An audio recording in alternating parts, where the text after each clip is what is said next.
Welcome to MOT Media, everybody. Hope you guys are doing well. Switching it up a little bit because MOT News has been banned for a few days from going live. So Mick has control of the MOT Today channel for tonight. So he will be the one hosting everything, really, and I'll be over here on the MOT Ohio channel. So.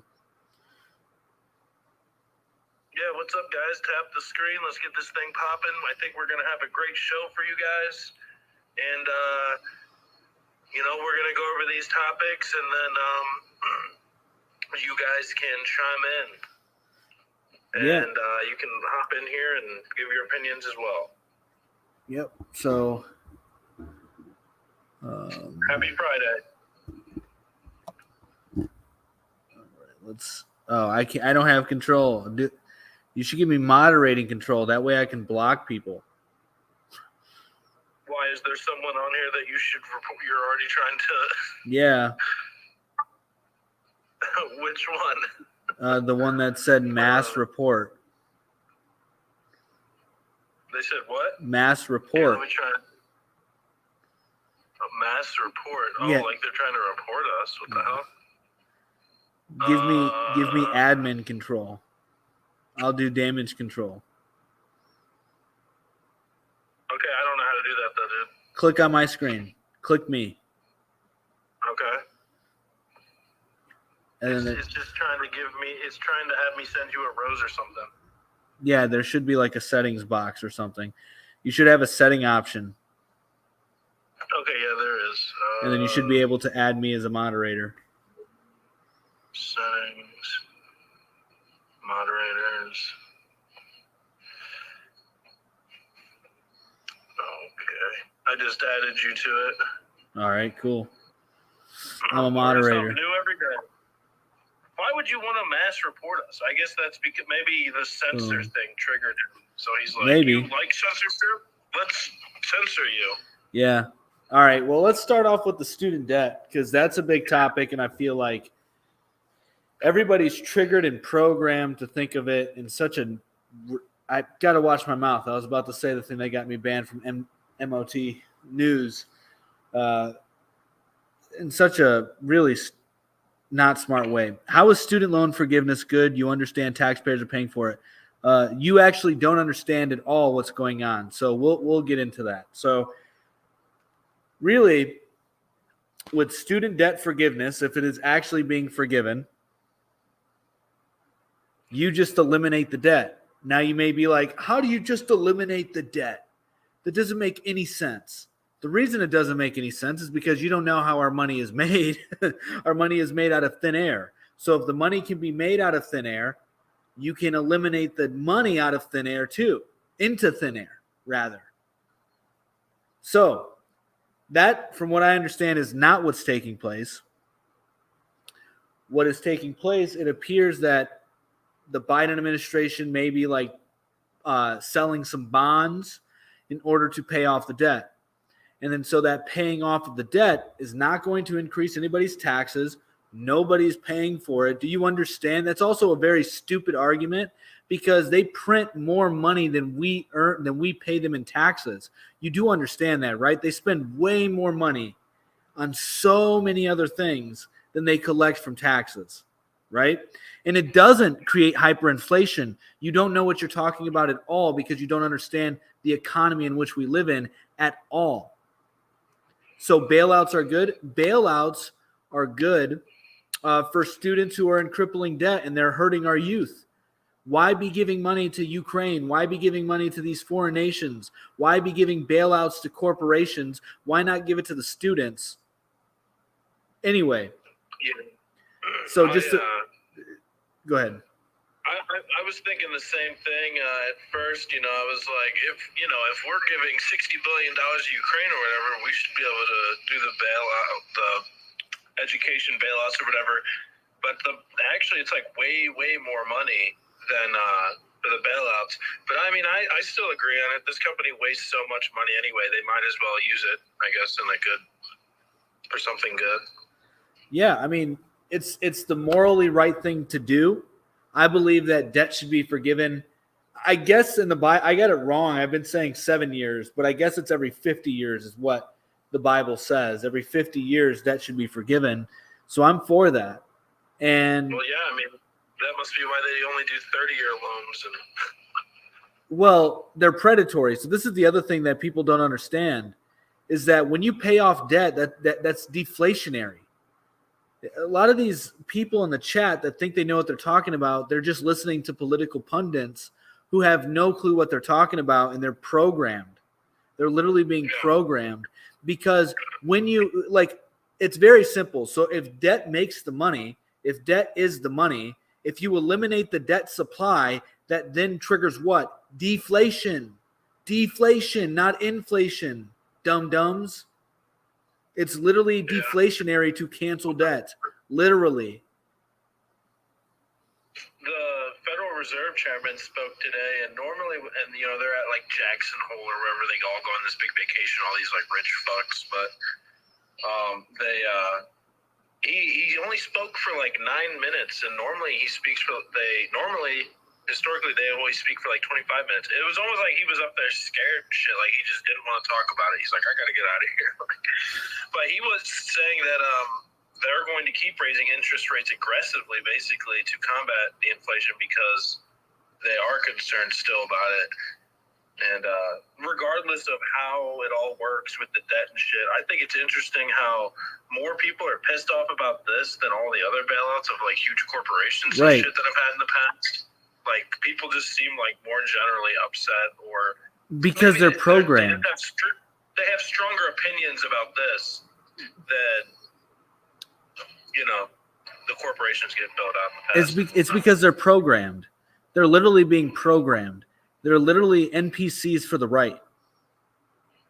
Yeah, it's like an easy way to divide people because not everybody went to college, whereas like the Ukraine giving them all the money, people seem united behind that just because, like, I don't know, they're like, everybody hates Russia, right? I mean, I don't know. It's weird. Yeah, I mean, it's really simple. Like, and so let's say this. So we live in an economy where debt is money. No, there was just as much hate for bank bailouts. No, there wasn't. Like arguing and hating each other about it. You know what I'm saying? That's what I'm saying. Like, there's more divisiveness and there's more like hatred about this than. Yeah, why are you so upset about helping the youth of our country? Why are you so upset about helping actual American citizens? Yeah, really. Like, the country wastes so much fucking money. That's why I give a shit. Joe Biden is doing a better thing right now than Trump has ever done in office. I can't think of one thing Trump did that would compare to this if Biden actually passes it. My wife just finished paying off her student loans, and I still owe like $20,000, and she just finished paying it off like a year and a half ago, and she doesn't give a fuck. She's like, that's great that they're, yes. if you get your stuff canceled. It's because all these people that are in the chat right now, they're selfish and they don't even understand how immoral they're acting by saying, oh, well, somebody is like, I have to pay for that debt even though I didn't take out the debt. Where's my free money? Like, they're being inconsistent with their beliefs. They don't believe in handouts, but then they're like, well, if somebody's getting handouts, where's my handouts? And then right here we have, I'm sorry? I wanted to comment on Cyprus if that's what you were going to. That's exactly. So who's paying for it, dude? The government. And the government owns all the debt. Do you not even know that either? The government owns all the student loan debt. You cannot do bankrupt. You cannot file bankruptcy on your student loan debt. Barack Obama made it illegal. They assumed all the student loan debt. You don't know at all what's going on. But regardless, Cyprus, they've been raising taxes forever. They just keep raising taxes every year. The taxes go up. So, like, what the hell are you talking about? Like, do you think this is going to change? That was going to stop or some shit? No, it won't, because they you don't. are constantly doing school levies and shit. Every fucking year they're like, oh, we don't have enough money for the schools, and like supposedly the lottery and all these taxes on like alcohol and sin taxes. There's like all these taxes that supposedly pay for the schools, but they're constantly trying to raise the fucking property taxes. Right. They want to keep us enslaved is what it is. Well, and you guys, and like right here, you're young, you will pay. No, you don't understand what you're saying. You're probably a boomer. and you have a boomer. Well, if you're not a boomer, you at least have a boomer mentality, dude, because you don't know what you're saying at all. Not one bit. I just assume that it's gonna be shitty, and I have to pay for the government. Do you understand? Like, dude, the government's going to default on its debt eventually. There's no paying off the debt that we're in. Oh yeah, well yeah, they're gonna have to create a digital currency, something to just because there is no fixing the dollar. I was talking about this on my live stream Tuesday or Wednesday. Well, Matt, if you have 1,000 followers, which you don't, so step up your game and then come on here and actually debate us. Anyway, you were saying. Yeah, there is no fixing the dollar. They're going to have to replace it. That's why I have up here the Great Reset. Exactly. That's why I have up there that the Great well, you have it on your screen, but I wrote that. So the Great Reset must happen. It has to happen because the United States economy is failing. Are you going to pay all this student loan? No, the government will pay for the student loan because the government is the one that owns the money. And you obviously don't even understand that the government and the Federal Reserve prints more money than you pay in taxes every year. Literally. Everybody, am I just sideways or? Yeah, you are sideways. No, well, you're sideways and the lighting is very bad. My bad. I would flip it the other way you had it. The other way you had it was much better. Oh, well, I'm just trying to charge my phone, so like. Gotcha. That's all right. I can just hold it. So, but yeah, you guys feel free to come on here so we can actually talk to some people. No, it's not. I know these are very controversial subjects, so people are going to be like, I don't want to tap the screen to this shit. But the fact that we're even talking to you, you know, and we're talking about this stuff, you know, we're a different type of media company. See, I don't know if these people understand we're trying to become a media company. We're not just like a TikTok channel. Right.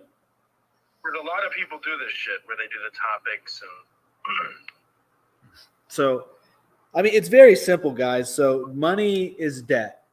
Debt is money in our economy.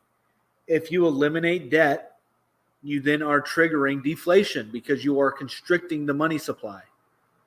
So actually, by Joe Biden introducing this Inflationary Reduction Act, combining it with the student bailout, and then raising interest rates, it is going to be reducing inflation in some way. Live in parents' basements. Inflation's going to come down eventually. I don't think we're going to do the hyperinflation thing. I was listening to some guy yesterday, and he was saying, I think it was on Stansberry Research or something. And he thought that we're never going to experience this type of inflation again in our lifetimes once it goes away. Yeah. Well, hey, you guys that are saying that, like for instance, us versus everyone. Dude, one of the first economists to predict the 2008 financial crisis, that is literally his position in which I'm providing you right now. He is an economist. He has the #1 selling book on Amazon for years for political philosophy. He predicted the 2008 crisis. He's predicting the Great Depression, the second one. His name is Vox Day. You guys can look him up. He's a well-known economist, well-known author. And if you guys want somebody that's credible aside from just me, little old me, look into actual economists that know what the hell they're talking about. If the money is made from debt and you restrict the debt, you eliminate debt, you have to literally you have tinfoil, Cyprus. You don't know what you're talking about. So money is printed because of debt. Comment on someone. Us versus everyone. They said if you're a media company, you should have someone that knows what they're talking about. What, like CNN and Fox? They have these like shills on there, right? Just like spit nonsense. Like it's like total brainwashing bullshit. Right. I mean, everybody that's in the chat right now is different. Like we're talking to you guys. We want your guys' opinions and shit like that. You know what I'm saying? Like yeah, Thomas Sowell. What about Thomas Sowell? Liberal economists crack me up. I'm not liberal. I don't think Mick's liberal either. I mean, we've talked about this a couple weeks ago. I don't like the term liberal the way it's used now because I believe in like liberty and shit. But the term has been corrupted. Yeah, fair enough. I believe. Fair enough. So, no, you guys, I mean, how is money made? Yes, because true liberalism is dead. I think liberalism is evil. I think it's satanic. I don't think it's good for anybody. Can you back up your claims with reason and logic? Because all I think of is why. Yeah, it's very simple. Let me explain it to you. All right? Money is made through debt. The United States has a debt-based economy, meaning you can use a credit card as cash. You use your credit cards, you can buy things with it. Debt is cash. You made more money because you use debt. So the more debt that you use, the more money that is created. That is how you get inflation. It's a part of inflation. Well, hang on. You're inflating the money supply, right? So then if you take away debt, if you eliminate debt, right? Because you can make debt vanish because you can make money come out of thin air. So if you can make money come out of thin air, you can make money vanish via forgiveness. We already do this, by the way. Everybody that's in here, they have no clue that literally public service loans, there's forgiveness for public service loans. So if you're a public worker in the government and state governments in any way, shape, or form, if you work there for 10 years, they will forgive your debt if you're actively paying it off, right? And then also Bill Clinton did debt forgiveness for foreign countries. All right. And then the IMF does debt forgiveness too. So debt forgiveness, there's a precedent for it in our modern world, and it actually works. So what I'm telling you is very true in that if you just eliminate the debt, you eliminate the debt. You don't have to pay it back. Now, there's another thing that you can do, which is basically what the Biden administration is doing, from what I've heard, is using a third party in a way to pay back the debt, which would then just have a neutral effect. That would be a neutral effect. It would not increase inflation. It would not be inflation, rather, and it would not be deflationary. And also, if we're in a debt-based economy, you do understand, like another reason this should be paid off is because debt is slavery. It literally is slavery. The third party is a bond, by the way. Everybody is curious. It's some kind of bond from the government. Dude, I swear you've made like 7 live streams, and like you're just like the entire stream, you're like explaining the financial processes of this event that's happening. But I mean, even the term that's up there, like, does it even fucking matter? Like, who cares about the financial processes? Is it the right thing to do? Like, shouldn't we be trying to help our own people? Fact. I mean, the dollar's already fucked, so who even gives a shit about the financial situation of it? Like, at this point, what does it matter? To quote the great Hillary Clinton. You know, I think you're right, dude. Saying that, I'm just joking. You guys tap the screen, show some love. Let's get this thing popping. Yeah, and if debt is slavery, don't get into it. I agree. But then also, if debt is slavery, there should then become a time where you can be freed from your masters.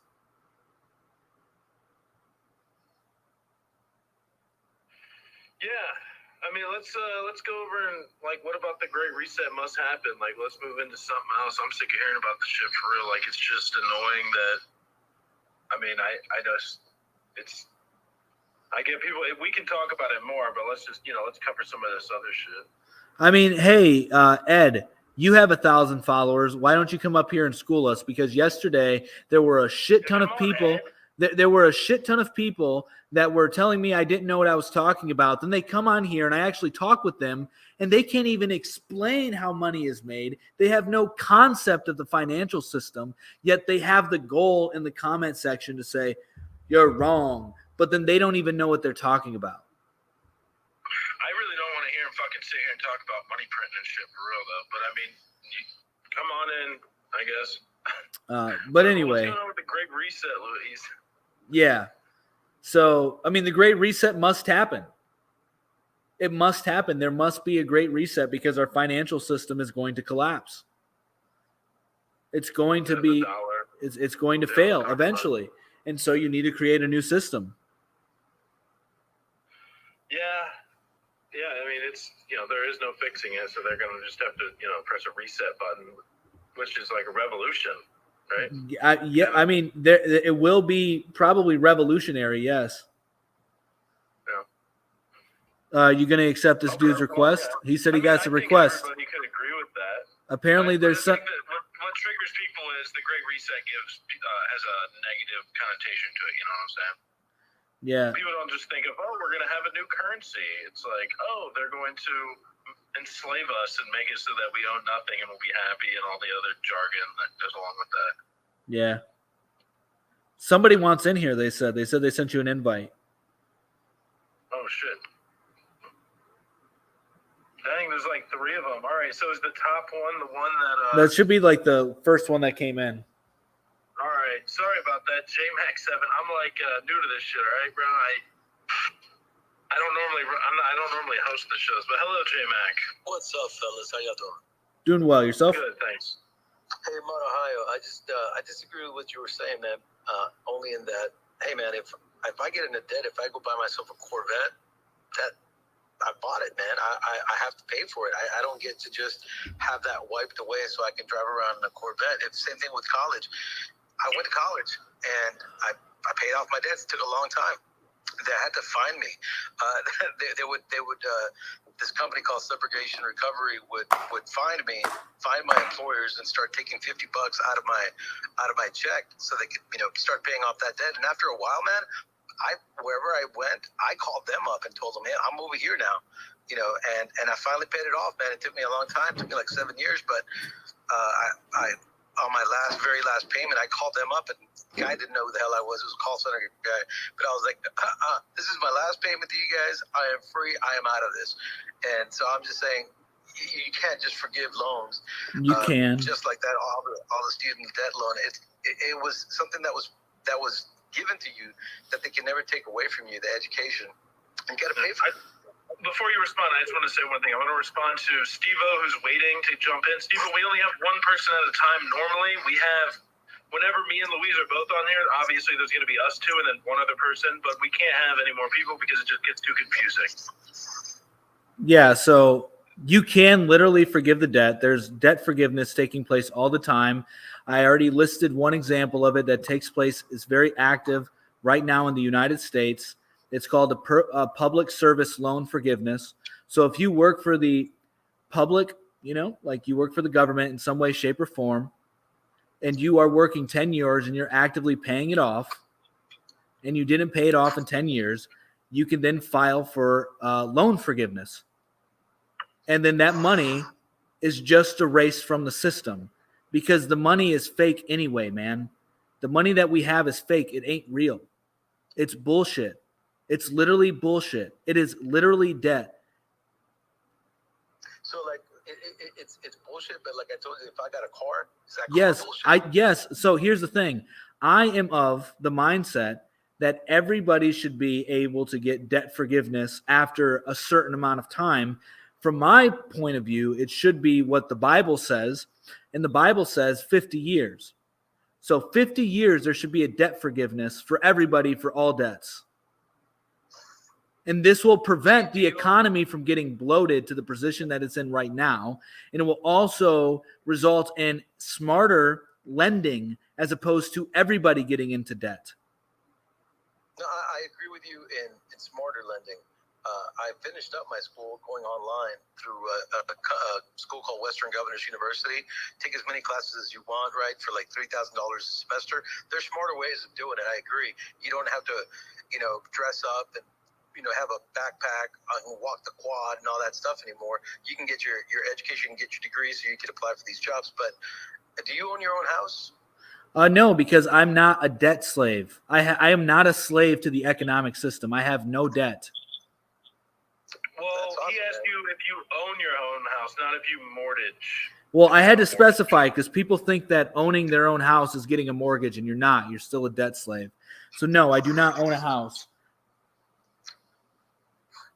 Okay, because I mean, I'm paying, on my house, not the greatest house, but you can't just I say, also have a we're mortgage. going to forget that. Yeah, me too. I have to pay I don't even know how much I pay. My wife takes care of it. But And actually, no, Luis, this is something I want to talk to you about because, I know you talk a lot of trash on the interest, because you pay interest when you have a mortgage. But at the same time, when you're renting, you're paying a premium. Yeah, but I'm not paying you're interest. Not getting as good of a deal necessarily as if you were mortgaging. Actually, I am. I would argue that you're I know. Nope. Pretty much paying interest as No. well. It's just not called interest. It's a premium. Not at all. Not at all. I can leave this place anytime I want. I can lower my payments anytime I want. I can increase my payments anytime I want.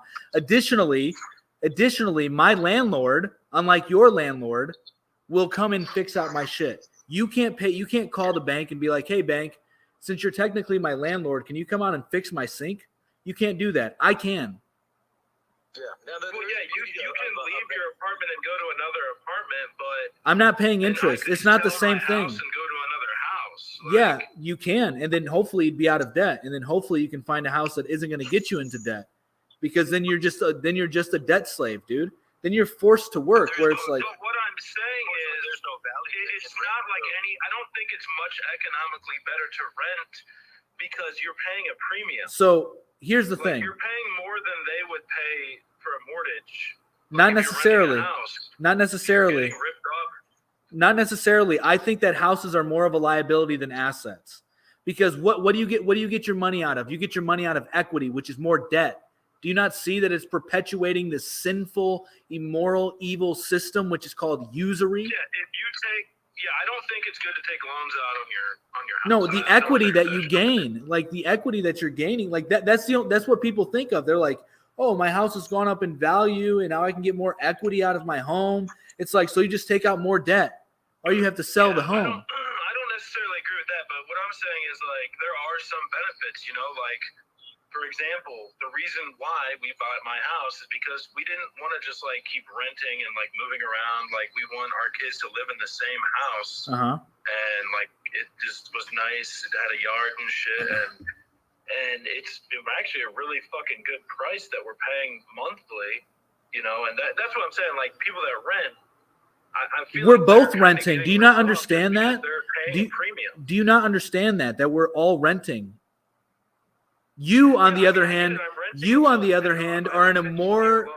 You, on the other hand, every homeowner that has a mortgage is actually in a more difficult situation than me, even if I do pay more. I'm not a debt slave. I agree that there's some benefits to that. I used to live in an apartment. I didn't have to worry about cutting the grass, or like you said, toilet breaks. I can call somebody. I don't have to really worry about that stuff. But here's the thing, man. We're probably paying about the same thing per month, but I paid $185,000 for this house. Even if I broke even right now, I've paid off $25,000 on it. Even if I just sold it for what I got, I have $25,000 that I can take with me. Whereas if I lived in an apartment that whole time, I don't have that value. I don't have $25,000 that I paid into it. Yeah, but I think that you lose more money out of the house long term. I think houses are more of a liability. They should not be an investment tool at all. The only reason they're an investment tool is because of the disgusting usury debt-based economy we have. Housing is not supposed to be an investment tool. The land isn't going to deteriorate. Yeah, well, it depends, right? Because what happens if where you live, it becomes gentrified, or it becomes modernized in some way, shape, or form, or the neighborhood goes to shit. Yeah. And nobody can see you, Nick. That's true.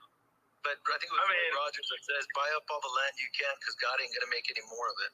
And there's something true to that. I would recommend to the folks out there that are not buying a house right now, you're probably paying the same amount. I'm paying $1,400 right now a month on my house, and that's probably what most people are paying on rent nowadays. But like I said, you get to make you're paying it to where you can have value. If I pass away, my wife and I pass away, my kids get to have that equity. We can pass along some value. That's the only reason I'm saying that it would be better. Do you feel that that healthcare should be free? So my opinion on healthcare is this. Most people that go into the Mick, by the way, all we can just see is a white screen, man, and it's hard to see the comments. I don't know where you're at. Anyway, So here's my take on healthcare. Surgeries. So first off, in the ideal world, this is how it would be. We'd cut off all foreign aid. We cut off all safety nets.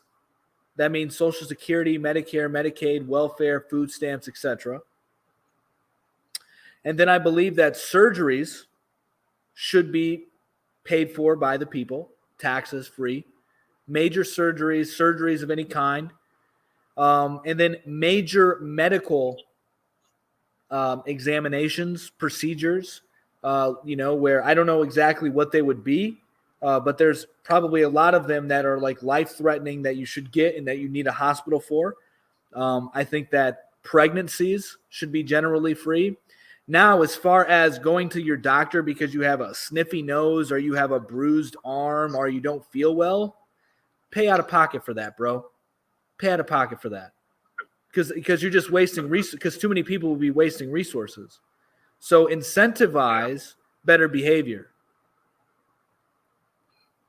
So yes, so in a way, I do agree with certain elements. I had life-saving surgery, man. I had this weird diverticulitis thing, and my intestine was basically swollen. I didn't have good insurance. I still had to pay $7,000 out of my own pocket for that. It took me a while, but dude, for $7,000, I'm here. Yeah, I'm here. It's a service. They did one hell of a service, and I would gladly pay $7,000 just to remain on this rock we call the earth, man. So I don't know. I don't think that it's a right. I don't think healthcare is a right. I think it's a service, and we ought to be doing for that too. Now, well, let me ask you this: Do you think? If it was $300,000, would you be saying? Well, hang on. Before we even go there, this is a better question because your argument is it's a service that should be paid for, right? Right. Do you think police officers are a service? Do you think teachers are a service? Firefighters, are they providing a service? Yep. And you know who's paying for them? The tax dollar, dude. Yeah. Yeah, no, I totally get that, but you don't go to school for 7 to 10 years to be a firefighter. You don't go into debt. You go to school. $100,000. You go to school 4 to 8 years to become a teacher. Yeah, 4. I can see 4. I don't know about 8. Maybe an administrator, be a principal.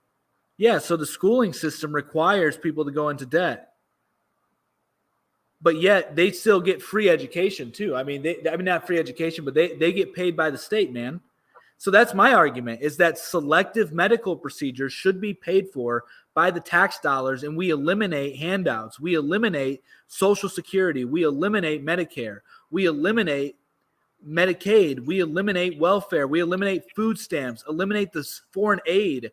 Stop giving so much money to the military-industrial complex. If we redirected that funds, I don't know why we would have an issue paying doctors, surgeons, $200,000 a year to perform surgeries for people.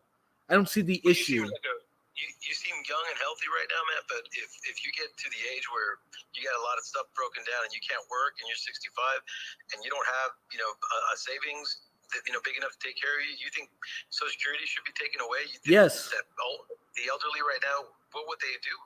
Yes, because in the ideal society, once again, we're talking about ideally, right? So in the ideal society, the elderly people should have family to take care of them. They should have a community that can pull together resources. And if they didn't do that in their life, I consider them failures. If you're 70 years old and you can't pull together resources to help save your life, you failed as a 70-year-old.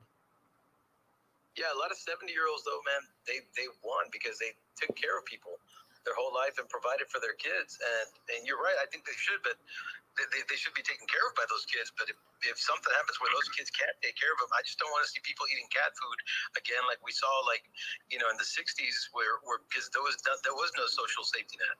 And to take that away, man, I don't know. And welfare, dude, I grew up in heavy ass poverty, but really bad, seriously, really bad. I'm not talking about it was hard. No, it was poverty, man, and it was welfare that got me out of that system. And I'm very happy to pay into a system that could help other people get out. So just to give you a little background on me, my family is extremely poor. I know what people do to the welfare system and the food stamp system. They abuse it, dude. I've witnessed people steal electricity from other people's houses because they come and cut off their electricity. I've witnessed people sell food stamps illegally to get money for it and go do other things with it. So no, don't like, I don't buy this whole nonsense that it like, most people that get that shit, they're abusing it. Almost everyone that does it, everybody that I know is abusing it. Most people that get it abuse it. They can find other ways to help themselves out. And I think that you should be promoting community, not government assistance, community.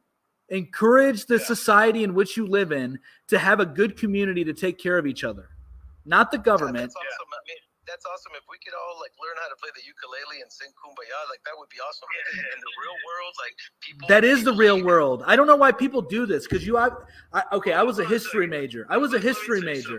Hang on really quick. I was a history major. So this is how the world worked before Social Security. But if you go look in Africa right now or other tribal third world countries, everything I'm telling you, it's not Kumbaya and some communist fairy tale. I'm not a communist at all. I'm far from a utopian. I get that the world's a hard, difficult place. Right? As a matter of fact, I'm the farthest thing that you can get away from a communist. I want a monarchy to be established. But anyway, you go look at any tribal country that still has like down roots, like where they're generational housing, dude. It's family that takes care of each other. They don't have safety net programs and, in mud hut tribes in Africa. So that should be the goal, bro, is to have like flies flying around my neck. No, that's not the goal. You obviously don't understand what I'm saying, and that's okay. Say what you're going to say, Mick. Okay, hold on. Let me say something. Let me interject. Luis is just giving his opinions of what his ideal world would be. Sure. We don't live in that world. You can't just drop all these social nets to help people. But he's just giving his opinion of what his ideal world would be or whatever. But we do have someone who's been we have two people waiting. Okay. The one guy actually gave up. But thank you for the support, and make sure you tap the screen, give us a follow, and man, we hope to talk to you soon. Thanks. Hey, Luis, I appreciate the conversation, man. Yeah, likewise, man. You have a good one. All right. Out of the Matrix has been waiting very patiently. User random numbers dropped out. He was waiting, but he kept asking and asking. Out of the Matrix, are you there? Are we in contact with the Matrix? I don't know about that. I just I tapped in to talk about censorship is good. I want to hear what you mean by that. Well, so I didn't type that shit. I did agree with that shit. That's me. The founder of MOT down here. Let him explain it. Yeah. All right. So first off, I don't believe in free speech. I believe certain people should not be able to speak their opinions in the public square. Anybody who abuses women, children, in any way, shape, or form should lose all rights to free speech. Additionally, I don't think people that are preaching satanic messages should be able to do those things openly. I don't think... Yeah, I mean, that's basically it in a summary. I just don't believe in free speech. There's certain things that I don't think that should be spoken. Okay, so where does Andrew Tate tie into any of those examples you gave of very, speech? very, very simple. So he promotes. So there's 4 reasons why. I've given these 4 reasons so many times now. So people who listen to this, again, you guys probably have them memorized. So first off, MOT stands for Minds of Tomorrow. Somebody's asking in the chat. That's what MOT stands for. Minds of Tomorrow. Yeah. So Andrew Tate is a huge influence on young adults in America, particularly the West, actually, not just America, but in the West as a whole. And there's 4 main things that I truly disagree with him on, and I don't think that he should be able to spread his message the way that he's spreading his message, because I think it's evil. And I think that it's going to hurt young men and create a society. Basically, I'll get to those 4 points in a second, but basically Andrew Tate is the reaction to what is taking place with this hyper-feminization of the West. So he is the equal and opposite reaction of the I won't even say that he's masculine. I don't think that he's very masculine. But anyway, he's the opposite reaction of that. So first reason, he talks about money being a savior. He gave the example of the cough and sniffle debacle when everything was locked down, how I'm rich, I could fly private, so I didn't have to wear a face diaper or get anything shoved up my nose. Well, I know that money is not your savior, Andrew Tate, because I'm not wealthy. Nobody's ever made me put a face diaper on. Nobody's ever made me take a test. Nobody's ever made me get anything in my body that I do not want. I was able to refuse face diapers everywhere I went simply by standing my ground and knowing that as a human being, I have the right to breathe, right? So I did not need money. So it was my spiritual fortitude. You can be spiritually, your spirit, God, that's what saves you, not money. Secondly, he is a big promoter, whether he admits it or not, whether people will listen to it or not, of promiscuity. He may say that he's for traditional families, but yet at the same time, he brags about the fact that he made his millions off of having girls sit in front of a webcam, and then he would take the keyboard, and then he would do the dirty talking of men. So he dirty talked men using girls as a front cover to make money. And then he would take, monies from dads, from, husbands. Maybe they were broken, maybe they were bad, but he had no problem saying, take out a $20,000 debt and pay me. He brags about it, actually. And he also brags about the fact that he dirty talks men for money. So that's kind of weird to me. That's not very masculine. Yeah, that's kind of weird. And so he's promoting promiscuity. He has a course called Pimping Hoe Degrees. So he's teaching young men also how to, quote unquote, pimp hoes. So regardless of what he says about traditional values, he's a liar. He's a fraud.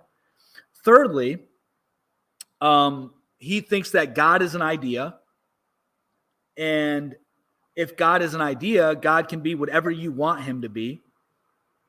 And then lastly, he is subverting Christian and Islamic values because he uses them to get moral high ground on people he has conversations with to defend his position on polygamy, yet he does not even follow what Christianity and Islam preach on polygamy because they say that polygamy is going to be for widowers. It's going to be for people who have a woman who has a child that has lost her husband or is, destitute, whatever that may be. It's supposed to help those women out. It's not so that way you can pick all the beautiful hoes in the world and marry them. No, there's very specific things that qualify under Christian and Islamic values as polygamy, as valid polygamy. And he also states that anybody who follows those religions to a T would go back to the Stone Age. So he is attacking Christianity and Islam, and he is just a overall horrible role model for men. So what I take away from all of that, I listen quietly, is that you don't like him, therefore you feel he shouldn't have. Oh my God, are you, dude, this is why I get banned, because I literally talk to people who are so low IQ, they don't even listen to my freaking points. That's not at all what I said. I heard your points. But what was my point? What was my first point? Yeah, so your first point was talking about money in regards to how. So argue me on that. So why is he wrong? I mean, why am I wrong? I don't think he is wrong because obviously when you're on a private jet and you're not flying commercial in countries around the world that you may or may not want to travel to, who don't care about you standing your ground, you just simply lose access. He, by wealth, he was pointing out the inequality between the rich and the poor and how with wealth, the rules don't apply. And he's pointing that out. And I agree with that. There's nothing. Yeah. I mean, so. Yeah. So. Right.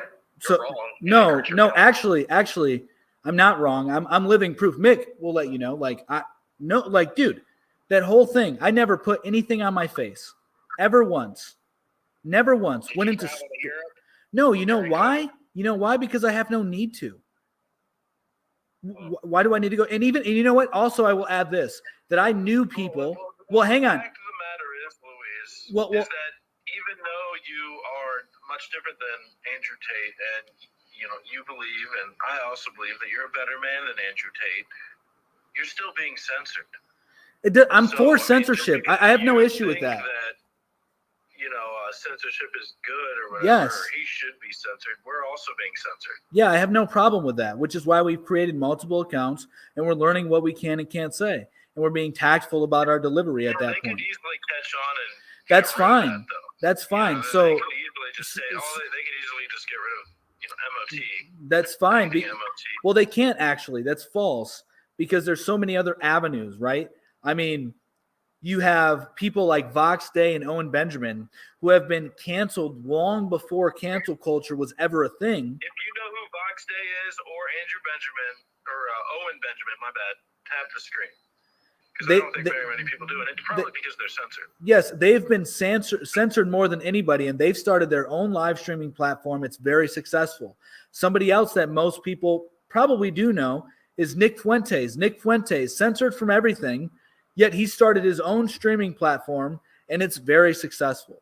So just because, like, censorship, I think that you should have the right to censor people.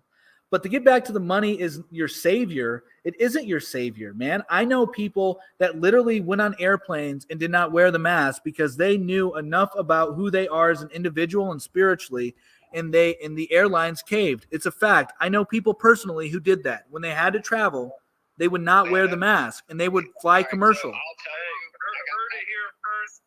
Heard it here first. There's two other people trying to get in, and heard it here first. We only allow one guest on at a time.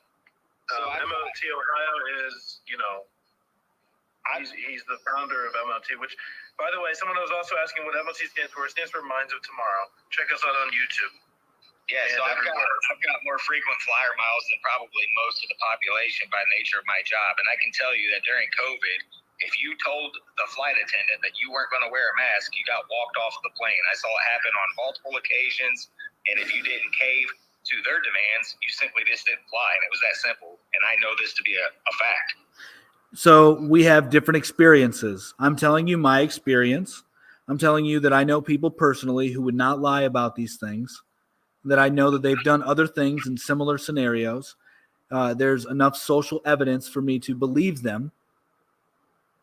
So there are people who were able to do it. So I'm telling you a firsthand account from my experience, and you're telling a secondhand account of what Joe Schmo down the road told you happened to him when he was on a plane. So anyhow, okay. The whole thing was censorship. I mean, why don't you have Cardi B? Like, she should be censored. I told you at the very beginning who I think should be censored, and she would be included in that category. I think anybody. First off, any corn. But that's another thing. Any kind of corn, the P word, really. Any kind of corn should be illegal and banned. Anybody making it should be imprisoned. It should be totally censored. So anything that's remotely that way, banned, censored.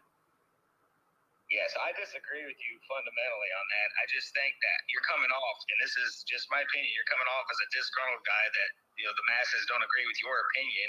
You don't have a big following, and you're envious of those who, follow those like Andrew Tate, and it's coming off that way. You don't know me. I'm not envious at all. I'm very far from envious. I have a very successful life, my man. I'm not envious of somebody like Andrew Tate.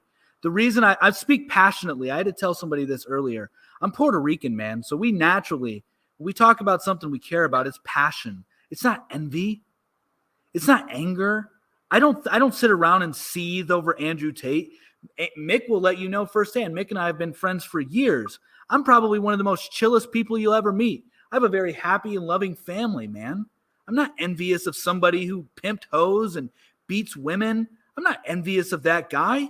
I have daughters, dude. Why the fuck would I be envious of some dude who brags about pimping girls and I have 3 fucking daughters? Get real. So exactly when did he brag about pimping girls? Now, I realize he made his fortune on webcams prior to OnlyFans. He brags about being a millionaire, and he brags about his story on how he became a millionaire, and he also teaches men how to become pimps. He has a course That's called pimping hose degrees. Yeah. So,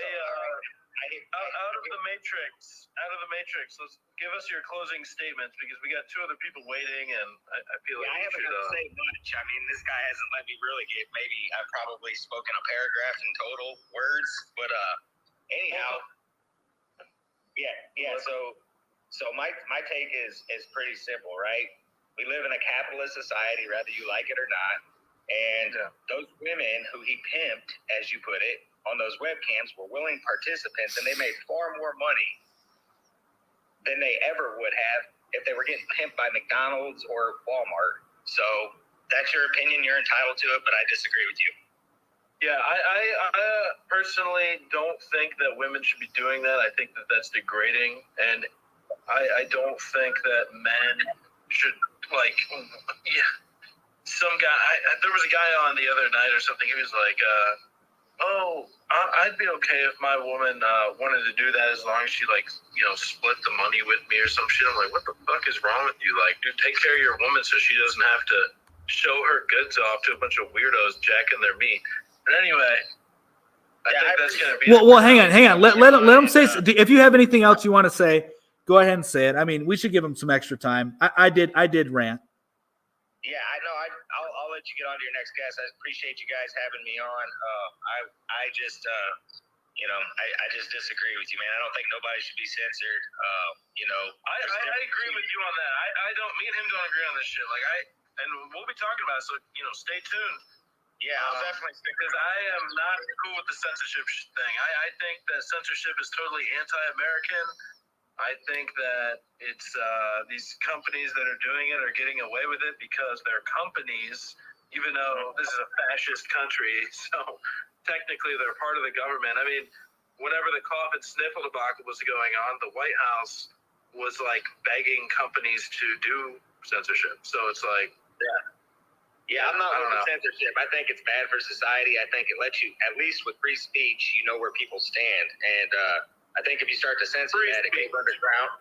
Yeah, it goes underground, and then you don't even realize who the ones that are in your midst that you really wouldn't want to have around in the first place. But anyways, thanks for having me on. I'll let you get to the next guest. You guys have a good night. You too. All right, who do we still have? Okay, the one dude left, but we still have Ed Gominski, who's very patient. Hello, Ed. Hello. Hey, how's it going? Welcome to MOT Today. Hi, thank you for having me, man.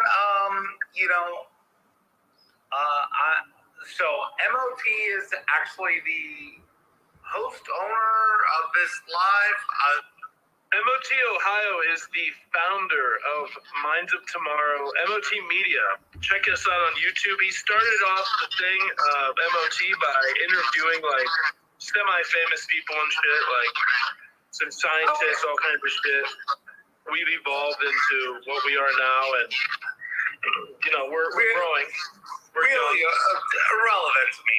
I joined. You just asked me what you're talking about. You're asking what. Well, I'm giving you the history of MOT a little bit, and then I'm pretty much the second-hand man. One could say I'm the co-founder, but continue. I'm saying his history is irrelevant to me. I didn't mean to be rude.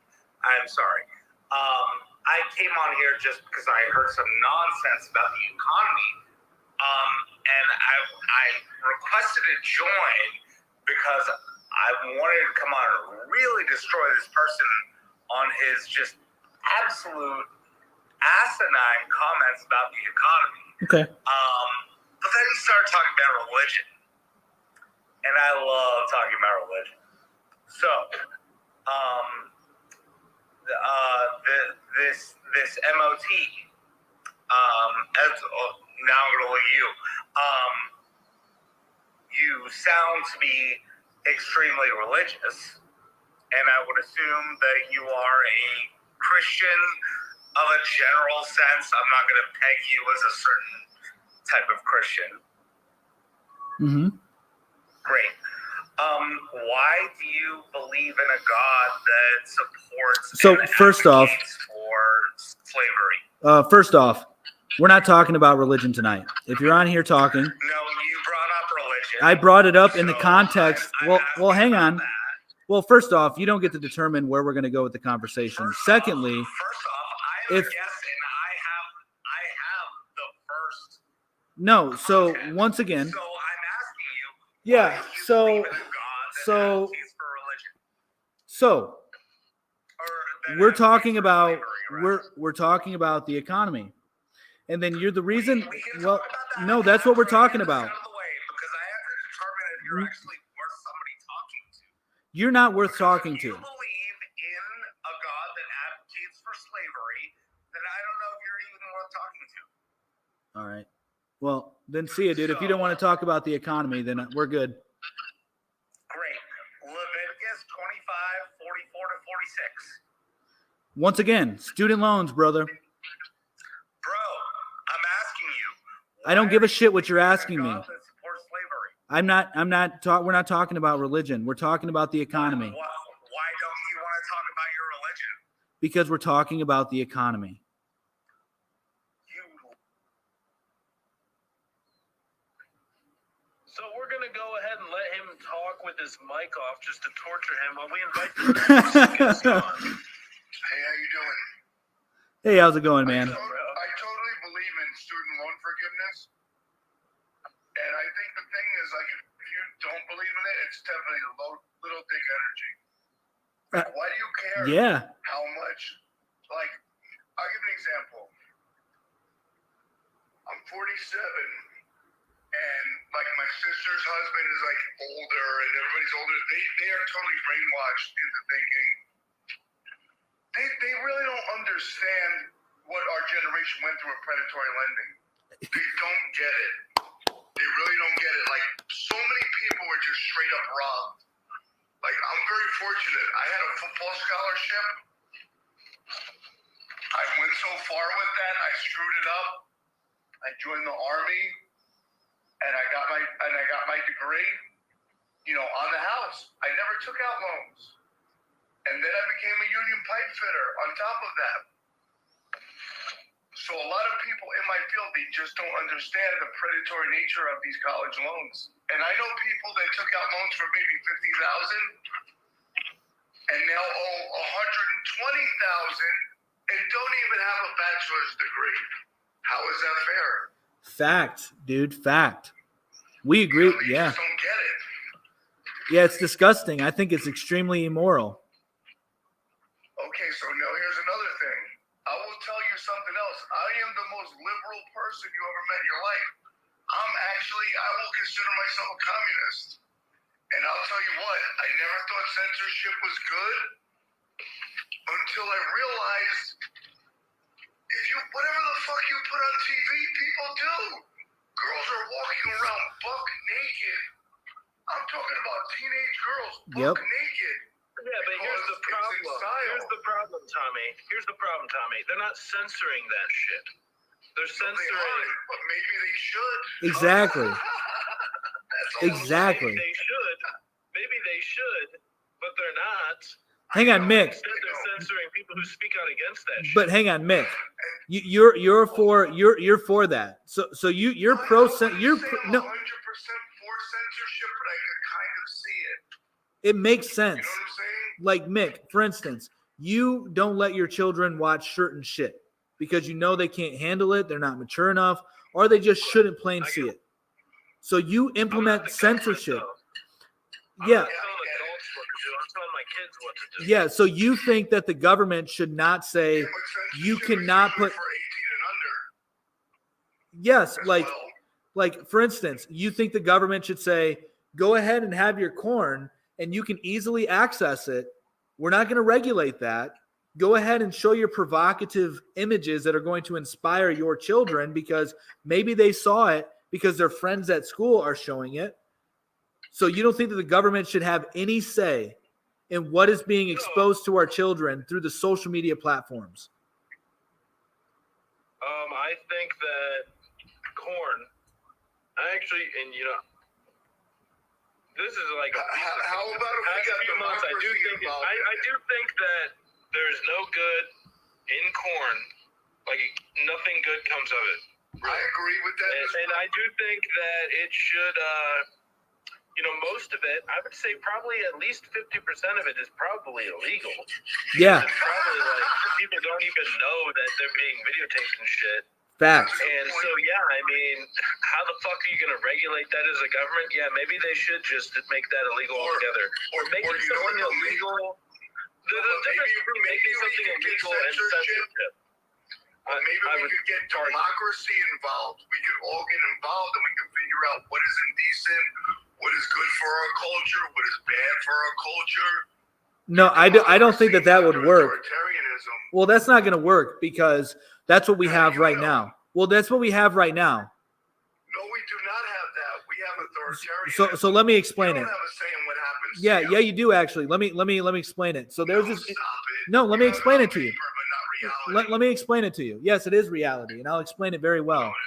So the reason why. Okay, explain it. Then give me like 2 minutes after you're done, please. Well, I would hope that you're listening in good faith because the way that you just responded is like you're just ready to rebut anything I have to say. So just listen to what I'm about to say because there's actually data to back up. Silicon Valley watches everything that we pretty much do with technology. They discovered. We got 2 people waiting. Listen, guys, we only let one person on at a time. That's the rules here, okay? There's been a lot of people that have dropped out. You just got to be a little bit patient.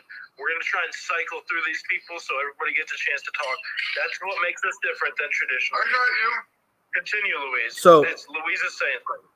I got you, and thank you. And I appreciate the whole. This is constructive. Yeah, man, of course. So I'll be quick. I won't rant on forever. So very quickly, Silicon Valley can surveil your devices. We know this for sure. They can track your ads, all these things, right? They can track the websites you go to. So there was large discoveries that the Bible Belt in America, they were extremely hypocritical. And this was like in the early 2000s before all of the totally insane left-wing agenda started coming into fruition. We're talking before the G marriages. We're talking before any LGBT talk, before all of it. And this was because the social media companies were worried about the Bible Belt in America because they thought they had power. And then they discovered that nearly everybody in the Bible Belt was over there pleasuring themselves watching porn, watching disgusting kind of porn as well. And so they then decided we don't have to worry about them. And so this is why I say it's democracy, because your attention, what you give money to, is your actual vote. And so if they see that you consent to deviant behavior and you do nothing to cancel it, you do nothing to get rid of it, well, they're going to keep it going because there's no backlash. There's no vocal uprising whatsoever. There's people watching it. CNN is getting canceled right now because nobody's watching it. Korn isn't getting canceled right now. Cardi B isn't getting canceled right now because people are watching it. And you can say, well, what about Andrew Tate? More people are watching him on Rumble than they were on YouTube. That's a fact right now. He has largest live streams ever. He's still being watched. I think the thing about Andrew Tate is he's just like a dog whistle person. He's just reiterating nonsense. Yeah, but let's not get sidetracked on that because I want to hear what you have to respond to as far as what I just, because you said it's not democracy. I said that via your actions. But hold on a second, because you said a lot of things that honestly I never thought about before. And you know what? Well, I was saying that there's a difference between. Well, here, let me say something real quick. Is there a difference between making something illegal and censoring it? No, because if you make it illegal, then you're censoring it. To be honest with you, I don't think porn should be illegal. But I think on network TV and stuff like that, we should tone it down a lot. Like, it should not be about sexuality. Like, you're 5 years old, you shouldn't be learning about sexuality one way or the other. It should be about, playing in the street or whatever. I think we're just sexualizing our culture way too early, and we're just too objectifying people. Way too early. That's all I'm saying. I agree. Yeah, and you know what? And taking that, I'm a very liberal person, but I see that. And I see the only thing that works is people will do whatever you put on TV. People will do whatever you put on the internet. So maybe we should be careful, especially around children. Yes. And I'm not saying, to censor, but yeah, just what we expose to our children. That's all I'm saying. Maybe we should be a little more careful. Totally And with you. that's it. Well, we should be a lot more careful, not a little more careful. Definitely. And listen, I'm 47. I have no children. You know, I was in a Go terrible get marriage, one, bro. whatever, but I heard they're selling them. no. Here's the thing. I actually have a 25-year-old girlfriend that just had a child on June 28th. Is it yours, bro? Yeah, it's mine, definitely. We did a DNA test and everything.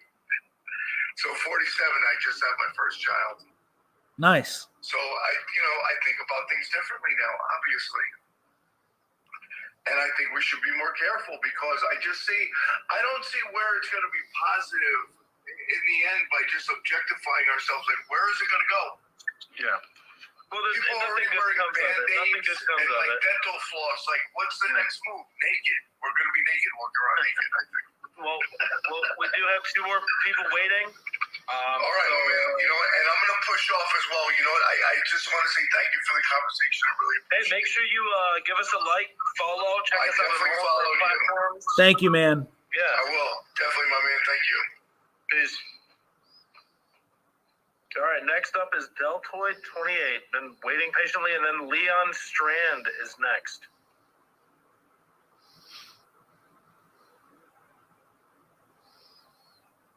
Hello, Deltoid. Hey, what's up, man? Howdy. So, on the talk of censorship, I just wanted to say it can be both good and bad. Yes. I mean, for someone spewing shit out their ass like Andrew Tate was, that's fine. But say, like, Edward Snowden, when he did what he did, expose the government for everything that they were lying about to the American people. I mean, if the government had just completely shut it down, they shut down everything he had access to, the people wouldn't know everything shady that was going down. It's just one of those things to where what is being hidden from you that the government doesn't want you to know. Right. So yeah, we agree, Yeah, I mean, man. that's how it is right now. They don't censorship they don't censor the right shit.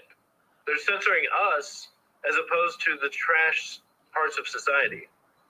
And that's changing. And I'll say that for anyone from Andrew Tate to Cardi B, how she said she was drugging and raping men. Well, let's be I'm all careful on the for language we feminism, use here. Femininity, women getting what they deserve, but that's the kind of trash that shouldn't be allowed. Yes. Yeah. Yeah, I mean, I don't know, man.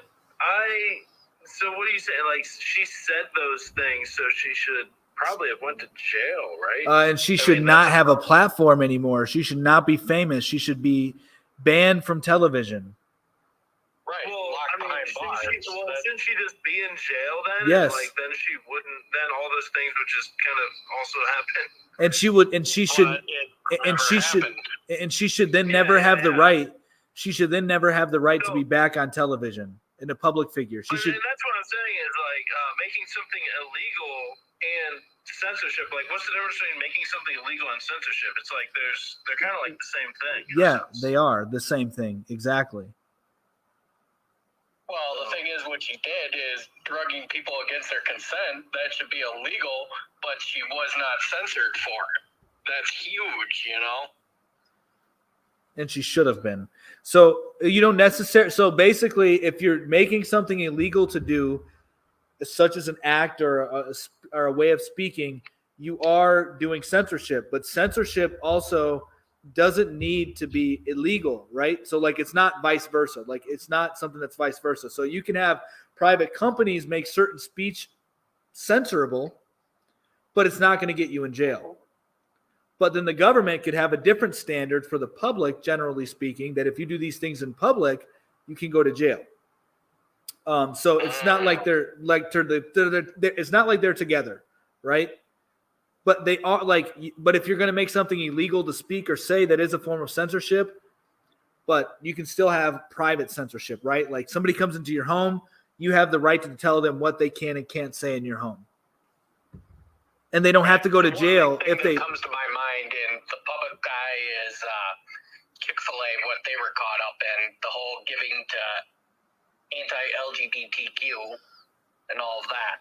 That's the big thing that comes to mind for me, since they're a well-known, a public restaurant, everything like that, but yet they're known for these horrible things, but yet they weren't censored. Yep. Yeah. Hey, so let's see. We still do have one person here in here. Can you guys give us a like? I mean, we have 26 likes, and we only have 50 people. And we got 50 people in here. There was like hundreds. Tap the screen, guys. Support Honest Media. You're sitting here listening to us. I would really appreciate it. Deltoid, do you have any final, statements? Do you want to comment on any of the other topics before we let you go and we let the next guest in? Everything else I pretty much agree with, so I'm all good on everything. That's the big thing I wanted to know, that censorship can be good and bad both ways. Yep. Yeah. We agree.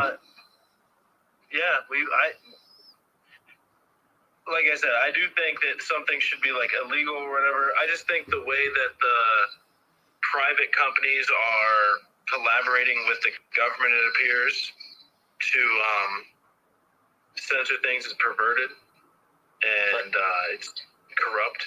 But make sure you give us a follow, Deltoid, and thank you for coming on. Check us out. We're on everything. So, yep. Thank you, man. Peace, bro. Next, we have Leon Strand.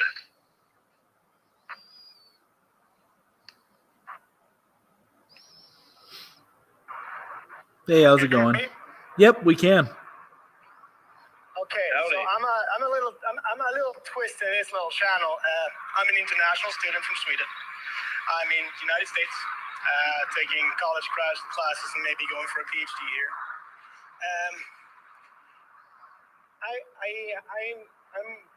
I've been here now for about 5 years soon, and I've seen how things are going. So when I saw your first argument was like student debt forgiveness is the right thing.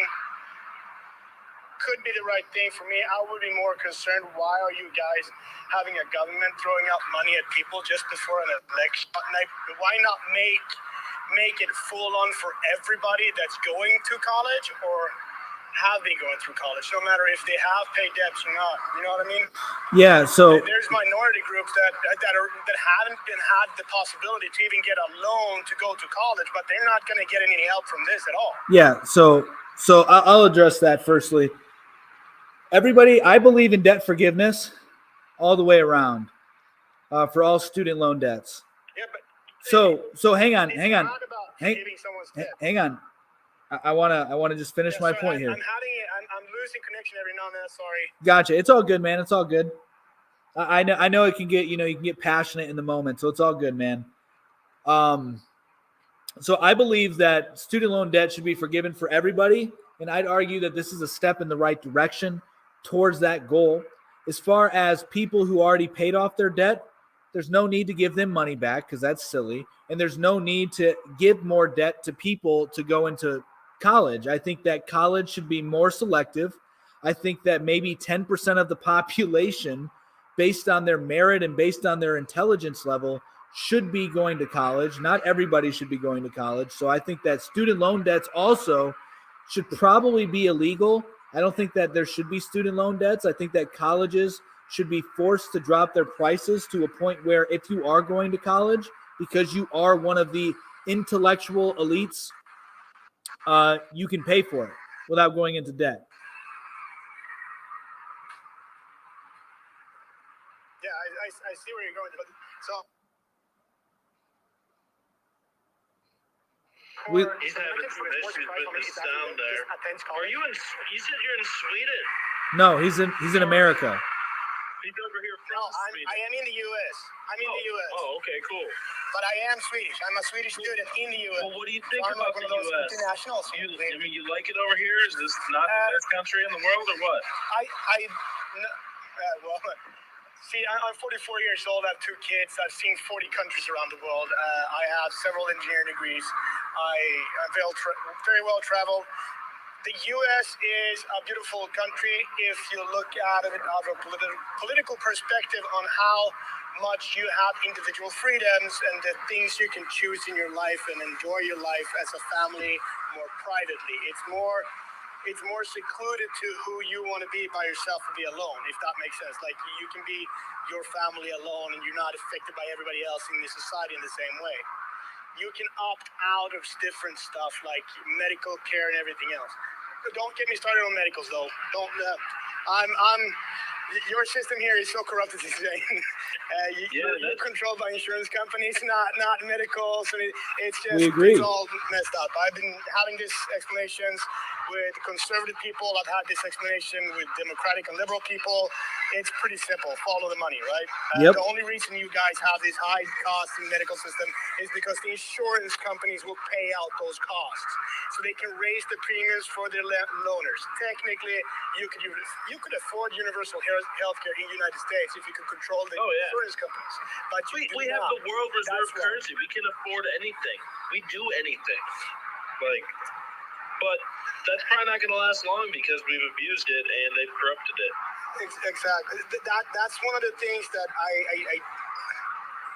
am not on any political side. You guys have to understand that when I come to this kind of points when I'm saying I don't understand why are Democrats and liberals so fast at throwing away money a year before election every time? Why is this coming up every time? Like they were pushing so hard for the COVID stimulus checks a year and a half before they took them 6 to 8 months to get that going. They got it going. I'm not saying it's bad for the community, but I'm saying you're loaning money. I mean, the Federal Reserve Bank is a privately owned entity. It's not federal by any definition at all. So every dollar that is printed is costing 6 cents in debts for every dollar. That is going to the people. So in one way or another, people are going to have to pay back those money. Does that make sense? No, they're not. So this is the thing. That is my worry. How you? Well, yeah. So that's a misunderstanding of what's actually taking place. So there is legitimate debt forgiveness. People don't understand this. Like you can. So the money that is made out of thin air.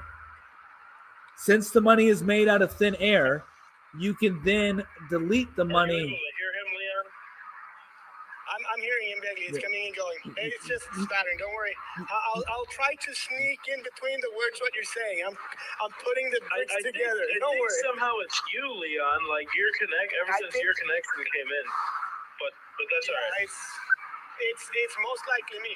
It's most likely we know you're a Swedish secret agent who's traveled the world, and you're here because we're minds of tomorrow, right? They're watching us, bro. Actually, yeah, they are. My first degree was in engineering. Oh shit! Did you hear that? Well, we have FRA servers that we are using. We're surveilling every single email you guys are sending in the whole world. Every phone call you have, we're recording that in Sweden. We have an FRA system that is based, and we're selling the information to countries. So no, that's not. There's huge conspiracy theories. It's not a joke. It's serious. Yeah, seriously. We had to do it after 9/11. Everything was about to make everything secure and be able to listen and pick up transmissions and stuff. So there is high-tech servers looking for random words like bombs, locations that puts pieces together. This is nothing new. We are second leading in IT, and we've always been doing this kind of stuff. We're always trying to be ahead when it comes to this kind of stuff. Right. I have a question for you. So these, I know we're getting off track here, but these giant, there's like huge buildings where they're filled with the supercomputers to do this in Utah and Nevada. It's not only one location. Well, there's a lot of them in Utah and Nevada, and I know the government has them out there. And it takes a whole shit ton of water to cool those computers. And some people are saying that they think, that's part of the water problem. That we have a water problem in the U.S. What do you think about these Actually, you know what? The To hell with that question. well, Let me ask you the real question. What are your thoughts? You seem like a smart guy. What are your thoughts on like the climate change thing? Like, why are we having all these droughts? Where is the water going? The water physically shouldn't go anywhere, right? Because energy can't be created or destroyed. You said you're an engineer. Energy is always returning to some other point. I mean, you eat an animal, the energy goes back to you. You consume the animal, you use energy. Everything is energy, right? It's all about like we can go all the way back to string theory if you want, how far you want to go with this stuff. But energy doesn't dissipate. But what you're doing in the United States, you have a lot of aqueducts. You're using all of this kind of. A lot of your electricity is generated by water flows, right? Like the So dam in geoengineering. Nevada, right? Yeah, in several stuff. But So why are we having a water shortage? Like, what's causing all these droughts? Where's the water going? Because people drink the water, they pee it out, and then it just goes back to the earth. So technically, should there not be a drought, right? I mean, the water doesn't. There's not going to be There's never going to be a water shortage because the water technically doesn't just go away, right? Doesn't it always come back to the earth? Well, it goes back to Earth, but then it's vaporized again, right? You get clouds, right? It vaporizes from the ground and gets clouded, right? Clouds react on the velocity on the high and lows. Like mountains make clouds have to go higher up, so they will release water to get lighter and go over the mountains.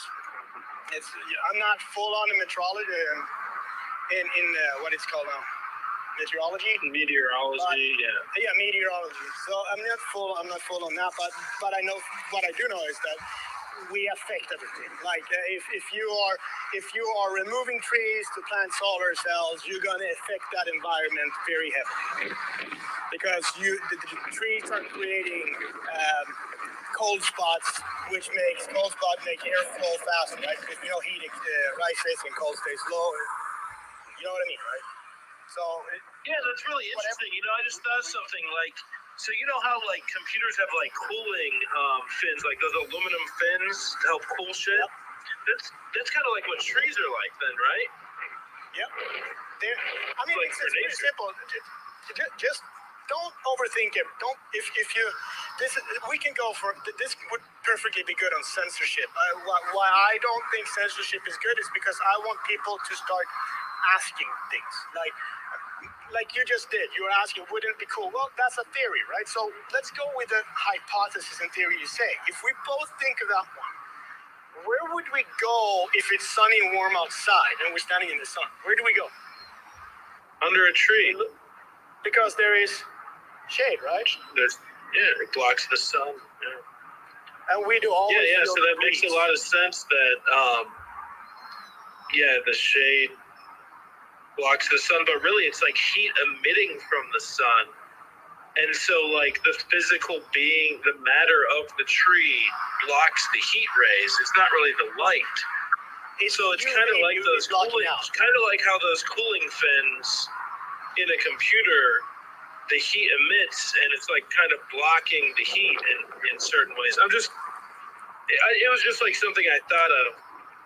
No, so my personal hypothesis, and this is my hypothesis, this is not fact, this is not, and this is a word I want people to understand. My personal hypothesis means that it can always be tried to test it or disproved. It's okay.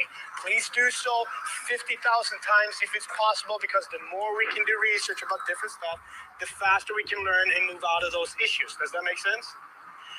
My hypothesis is if we plant more trees, like literally we start to focus on planting big green leaf trees that cleans the air and gives more shades, we are automatically going to lower the temperatures on Earth and we're going to get more oxygen. And I think that's going to help water as well. I'm not sure, but I think so. I'm spoiled from Sweden. The cooler temperatures may cause it to rain more for some reason. Maybe like just the temperature itself will I don't know. I'm not a scientist. You're the closest thing to a scientist on here, so I figured I'd just I'm ask not you. a scientist in that area either. That's what I'm saying. Yeah. I have my personal hypothesis, what I believe, and I believe that's.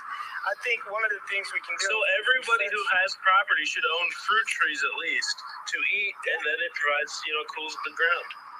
Look, one thing that we did. So we rent a house here in Washington State. I'm in Washington State in the U.S. and we rented a house. Who rents are insane. I'm just saying. But everybody is cutting their lawn like every 3-4 days. They're chopping everything down. They keep all the bushes, everything just so trim. And then like a couple of months ago, the neighbor came over and said, "Why do you guys have so much life?"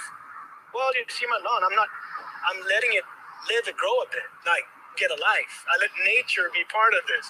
Like, I enjoy the bugs. Let the wasps be there. Let the jello jacks be there. Let the squirrels run around. And people be spraying chemicals on their grass and shit all the time. Like, see, I don't do that shit in my neighborhood, and people be hating on me a little bit for that. And I'm like, no, like, we have clover that grows in our yard. None of the other, and not everything's supposed to be a golf course. No, but people have this ideology that this is what we're supposed to do. I think it's, you know what I think it is? I think it's like Karens. It's like nagging. I think that all comes from nagging American women. They're like, oh, you mean like the what do you call it? HOA, HIO, or what are they called?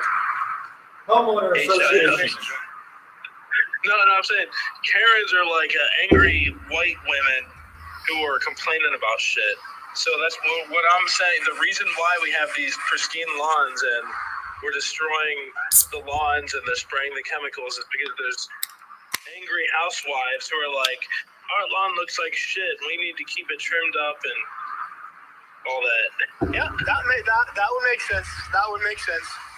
Yeah, we can call. Yeah. No, hey, Steve-O, I see Steve-O just joined. Steve-O, you were trying to hop on here earlier. If you want, you can hop on. After this guest, we have nobody else in the queue. So, Luis, what do you think about the tree theory, bro? It's interesting. It makes sense.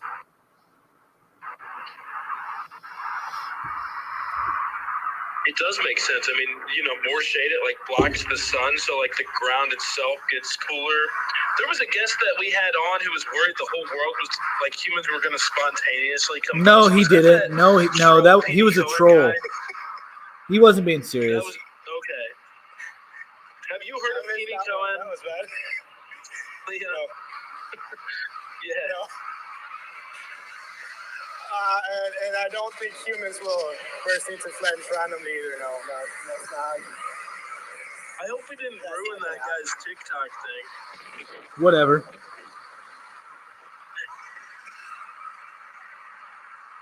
Well, we have we got someone who wants to come in here. Hey, Leon, thank you for the support. Make sure you give us a like, follow us, check out our other stuff. We're on YouTube. We're everywhere, and we really appreciate your thoughts here. Thank you, buddy. Okay, I'll do. Don't worry. Take care, guys. All right, you too, man. Peace. So we're bringing in Mike Raymond, and then after that we have All Media Weekly. And then I don't know, Luis should. I think after that maybe we should just call it a night. Okay. Hello, Mike. Donald Trump, #1. Right on. Anything else? No, Okay. Bye. I'm drunk. All right. Well, I'll say it for you. I guess go Trump.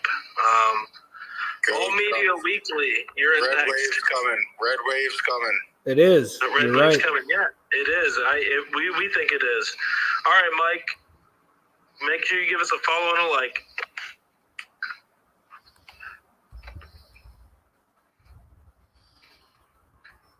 All Media Weekly. What's up, bro? Hey guys, what's going on? How's it going, man? Good, Howdy.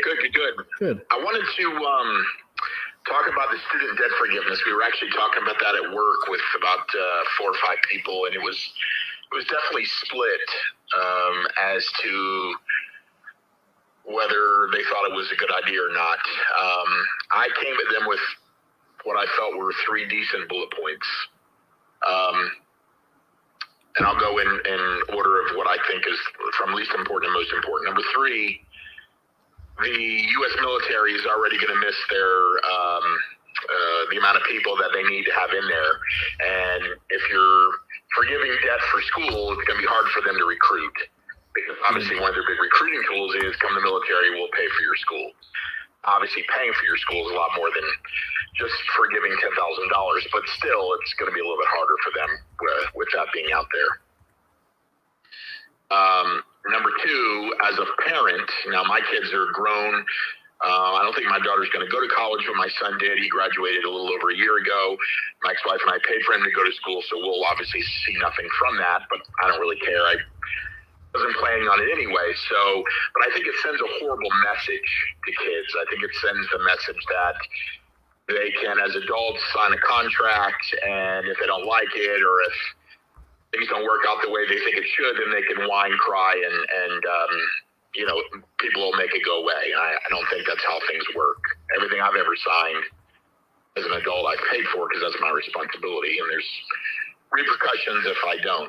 In this case, it's telling them there is no repercussion. We'll just have the magic guy at the White House wave a wand and make it go away.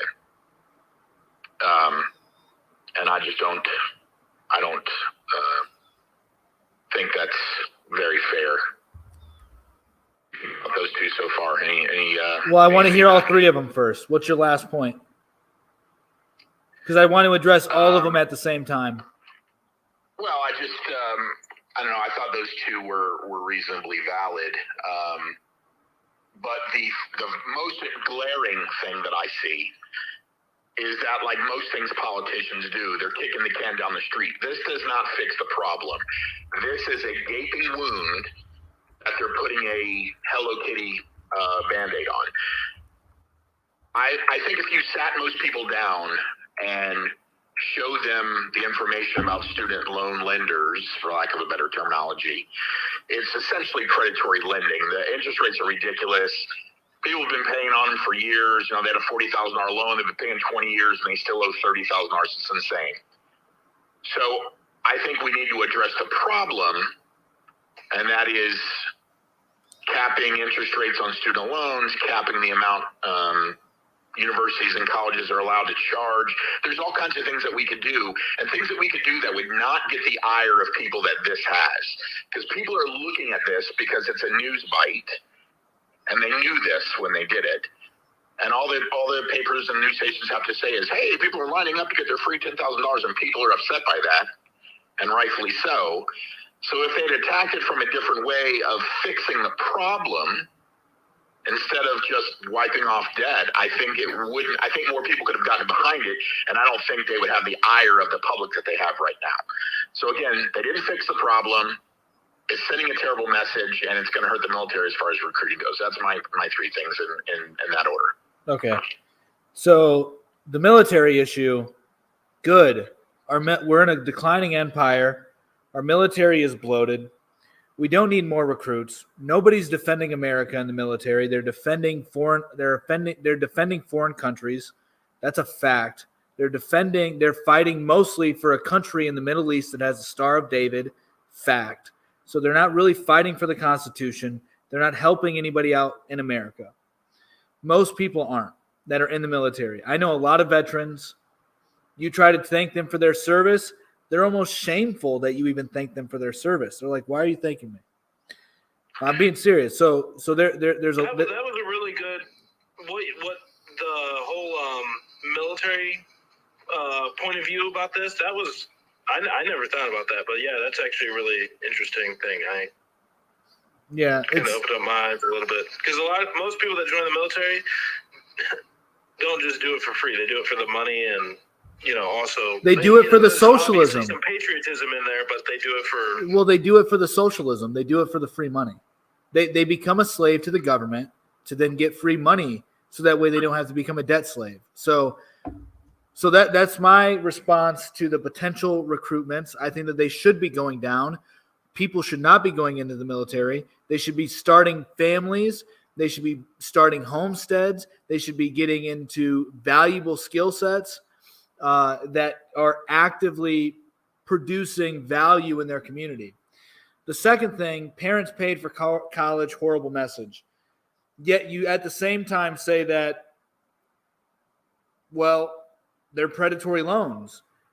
So the thing is that I understand what you're getting at when you say that there's horrible message, but if these students have been brainwashed by society for years and years and years, by their parents, by their teachers, saying you have to go to school, you have to get into debt, you have to do these things, because if you don't, you won't have a successful life.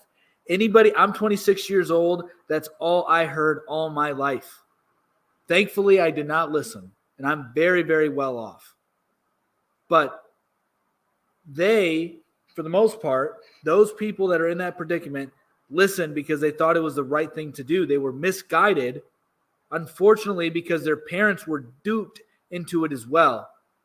And the reason why everybody is being misinformed is because the government took over all the fucking debt. The government said, now we own student loan debts. We are the number one provider of student loan debts. So basically, you can make the same argument that your tax dollars are paying for people to go to college right now through loans that are predatory. So if this system's messed up, so if this is a messed up system, I do agree with you. We should end the predatory loans. But the way that you start ending the predatory loans is to try and eliminate the debt, because then you are going to make it difficult to get more debt, which means that you're going to make it difficult to make more money, because the only way that they make money is through debt. And so if you reduce the debt supply, well, then you then have to reduce the money supply, which means that your money, because of deflation, increases in value. That's just the way it works in a debt-based economy. And that's how it would work. And then the lender would be more selective on who they're going to loan the money out to. And then as far as it doesn't fix the problem, I would say that it's a step in the right direction. And this is a direction that needs to be taken in order to fix this overhead. I mean, the youth of America are in crippling debt because they've been brainwashed. They're having a hard time starting a family. They're having a hard time paying bills. And I get it. You can use the right wing, pejoratives where they're saying, well, I don't want to pay for a purple head gender studies. But I know people who have legitimate degrees, really good degrees that have value. Like my uncle, for example, he's a civil engineer, has his master's degree. To my knowledge, still has student loan debt. And he's been out of school for a long time. And he actually is, he helps the government build shit, as a civil engineer. He has a very valuable job that's needed. And so there's a lot of people that are in crippling debt for that. And they would be much better off if you eliminated the debt, because they would have more money to save. And then if you wanted to go into an inflationary period, well, then they also have more money to spend. So I believe personally, debt forgiveness should be given to everybody after, from my point of view, the Bible says debt should be forgiven after 50 years. That's what God says. So I think that should be the case. That should be. Jubilee? Yes. I thought it was 40 years. It couldn't be wrong, but yeah, I'm familiar with Jubilee. Yeah, so it's something 40, 50 years along those so lines. Basically, whenever you become a senior citizen, because back then maybe supposedly the people are living longer now, but that's debatable. So maybe it's like whenever you become an old person, you just don't have debt anymore. Is what it sounds like they were doing. No, I mean there was a set time, but yeah. So that would be my response to those points. Was the host talking about Jubilee? Is that what he was talking about? Yeah, that's what I was talking about. It just seemed like maybe they were saying once they turn of a certain age, like so that old people aren't just like carrying on all this debt. Maybe, well, no, the reason that's 40 years of debt or whatever. It's part of the reason, but the other reason is so that way. And Jubilee, everything at 40 years, everything reset. So yes, any money that was owed, all went back to zero. Yes, and so the reason they did that so if you was borrowed the money when you were like 80 years old, Yeah, so the You know, reason then that was done was so that way the economy doesn't get fucked. It was a very interesting conversation we had at work today because a couple of the people are younger, and one of them has some pretty I don't want to say outlandish isn't the right word. Very progressive, very out of the box ideas. We all could agree that it was. I mean, I reluctantly agreed it's a step in the right direction, but again, it's not really addressing the problem. And I'm just tired of Washington kicking the can down the road for someone else to fix, and they never do. It's not their job, it's our job. Apparently, it's not their job, it's our job because they're not doing it. I don't know. Yeah, I'm disenchanted with. I mean, I've been a registered Republican since 1988, but to be honest with you, I'm just disenchanted with the whole thing. I just don't know what we need to do. We need a great reset. We're very far apart right now on both sides, for sure. Probably the widest gap I've ever seen. I wasn't alive in the 60s. I've talked to some older, I was born in 1970, but I've talked to some older people who said that, oh, you think we're divided now, you should have seen the 60s, but I don't know. I don't remember in the 60s entire cities burning to the ground. So I mean, my grandma's pretty old, and she doesn't remember it being like everybody that I know is like, I've never seen it like this. So it's like, if everybody's saying that I mean, they were coming back from Vietnam. They were getting spit on. I mean, the hippies, they did burning the bras. I mean, the free love. I mean, there was some stuff going on, obviously, but I mean, I know history pretty well, and I don't remember. People are much more docile when it comes to war. Like, people just don't even give a shit. People don't protest unless they're getting paid, apparently. Well, and it's quite the country. I mean, right now, if you're in the military, obviously you're pretty revered, as it should be. I mean, those guys shouldn't have come back from Vietnam and been treated any differently than anyone else. But I don't think we've been as divided as we are now. Now, I will say this. I just recently settled somewhere back in December. Before that, for 5.5 years after I retired, I traveled the country in an RV and just had a good time and worked different things, just fun stuff. And I will say it's not as bad out there as the media wants you to believe. They have two jobs to make you afraid and make you buy stuff. And I met people on the road that had nothing but would have given me half of what they had. And there were always people out there that were willing to help. It's definitely in that sense not as bad. But as far as the left and the right goes, the division there is staggering. I mean, most people on the left that I've run into wouldn't even consider being my friend, let alone having a conversation with me. I mean, it's very difficult. So, yeah. Louise, we got 2 more people that want to hop in here. I mean, I'm not opposed to taking maybe the next one, which is actually a lady, and we haven't had a lady on here all night. So maybe ladies last. What do you? Yeah, I'm fine, dude. I'll keep going, dude. What do you think, All Media Weekly? Should we let the lady in? Absolutely. Let's. All right. Well, All Media, make sure you give us a like. Make sure you give us a follow. Everybody tap the screen. We're gonna let the lady in. Check us out everywhere. Mine's it tomorrow. We appreciate you, All Media, and we hope to talk to you soon. Yeah, man. Thanks for coming in. Peace. Thank you for the rose as well. I'm assuming this is a lady. Hello, Kimmy. I graciously accept. Thank you. I was listening to all the points everyone was making about the debt forgiveness, and I am on the line with this.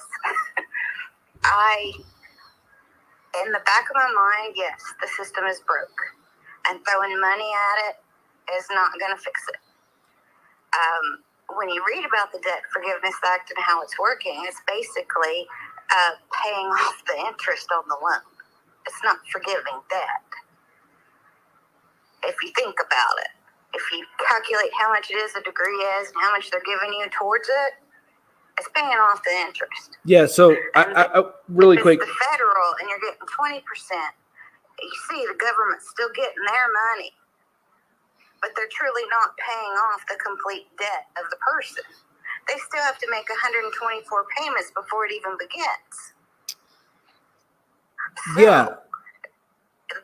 they need to make it to where students see, because I'll make the point where I'm one of these people who does not believe in debt. I worked 3 jobs, and I'm not like those people who, you know, you say, oh, I work these jobs on the hill and back. You know, you hear your parents say that. But it took me so long to get out of school because I had to pay as I went. And I didn't get student loans because I didn't know if I could pay them back. But if they would, like the gentleman said below, I think it was you, if they make it at a fixed interest rate that's reasonable, or no interest. No interest.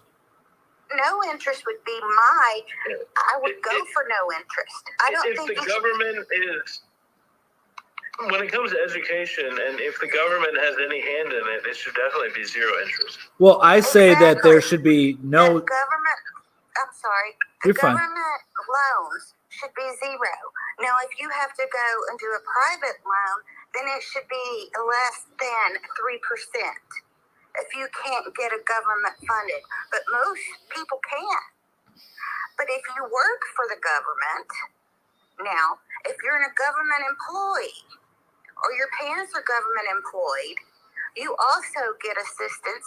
They've already had some of the debt assistance program in 2017 that's helped wipe out quite a bit of some of the, quote, debt, which is actually just their interest. But that, like they said, it doesn't fix it. So they doesn't. If it's federally funded, they don't need their 0 interest. They don't need to make money off of it. At schools, I hate to say this, schools are expensive, but I have to put my daughter in a private school, and I pay what a college degree is every year because she's special needs. And that hurts. But, and my child may not be able to where she can go to college. And my second point is, I think that a lot more funding should go into education in high school. That some high schools should allow someone and students, or have one community high school where you can actually go and get a degree for a trade during the 4 years that you're in high school. So when you graduate, you can automatically go and get a job. They did that with my high school in Nashville. They made it a community school to where you could go in the 9th grade if you knew you weren't going to college, that you could go in there, you can do hospitality, you could do engineering, you could do mechanic, electrician, plumbing, things that people can make good money at without having to pay. They got it in their four years of high school. Now, if we had more of that on that level, that would help fix the problem. Yeah, they should be, the government has a good interest in teaching men to do these things. And women, if they want to learn how to do that stuff too. But yes, we need to. I'm the plumber in my family.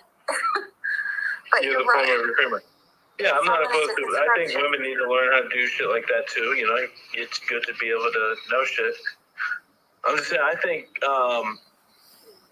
we definitely need to. Why would the government not want to teach people this shit in schools?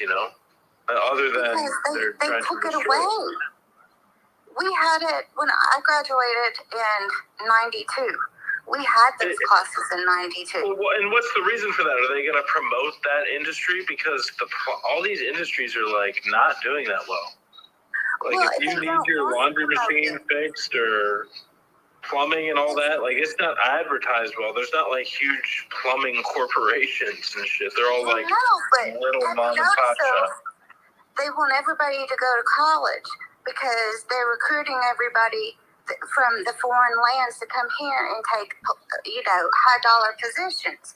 So they're making American people feel like they have to go to college, get a college degree, compete with the foreign people that are coming over here with work visas. Facts. No. Well, what's gonna happen is we're gonna have a bunch of like all the super high paying engineering jobs and all that stuff, scientists. Most of them are all gonna be foreigners, and we're all gonna be here cleaning their toilets out. Based. Well, that's not necessarily true. If they made it, also too, I got a second point. I'll get to it. But if they made it to where it wasn't a faux pas to be a plumber. Oh, he's a plumber, or an electrician, which are very high paying jobs. They make damn good money. Yeah, you can make good money doing it. I mean, have you ever You seen can. a poor I plumber? personally don't want to do it, but yeah, you can make good money doing it. Right. But, I mean, it's just... But I do it amazes- sometimes. When shit messes up, when my house gets messed up, like I've done it before. Oh, I do opened it up all the time. pipes I and used cleared to them out. do construction, so there's a lot of junk I've done that a lot of women wouldn't want to and never did. But it's just... And the other problem I have is people who are going to school and they're actually in medical school. Now, when they get out of medical school, they're going to make a shit ton of money when they're in their specialty. And then they expect the debt forgiveness. Now, think of the because they haven't made their money yet. They're still under the 125. So they're going to get all the interest paid off of that loan. See how that works? But yet they have the advantage where the people who don't have that, say, investment didn't get that much. So you agree with? So we all agree the student loan thing should be forgiven. All three of us. That's I don't rare. think it should be forgiven. Oh wait, no, that's right. You don't. Okay, yeah. Yeah. I don't think it should be forgiven. No. Because, like, it's just a jacked up way of saying, I'm getting the interest back. I'm not really helping you. So that's one thing that I wanted to touch on. It is helping, by the way. It is. And let's say one way that they may be doing this is to sell some of the bonds they have and put the money towards that. So if they do that, it'll have a neutral effect on the economy. It won't cause inflation or deflation because it'll just pay off what they said that they would pay off.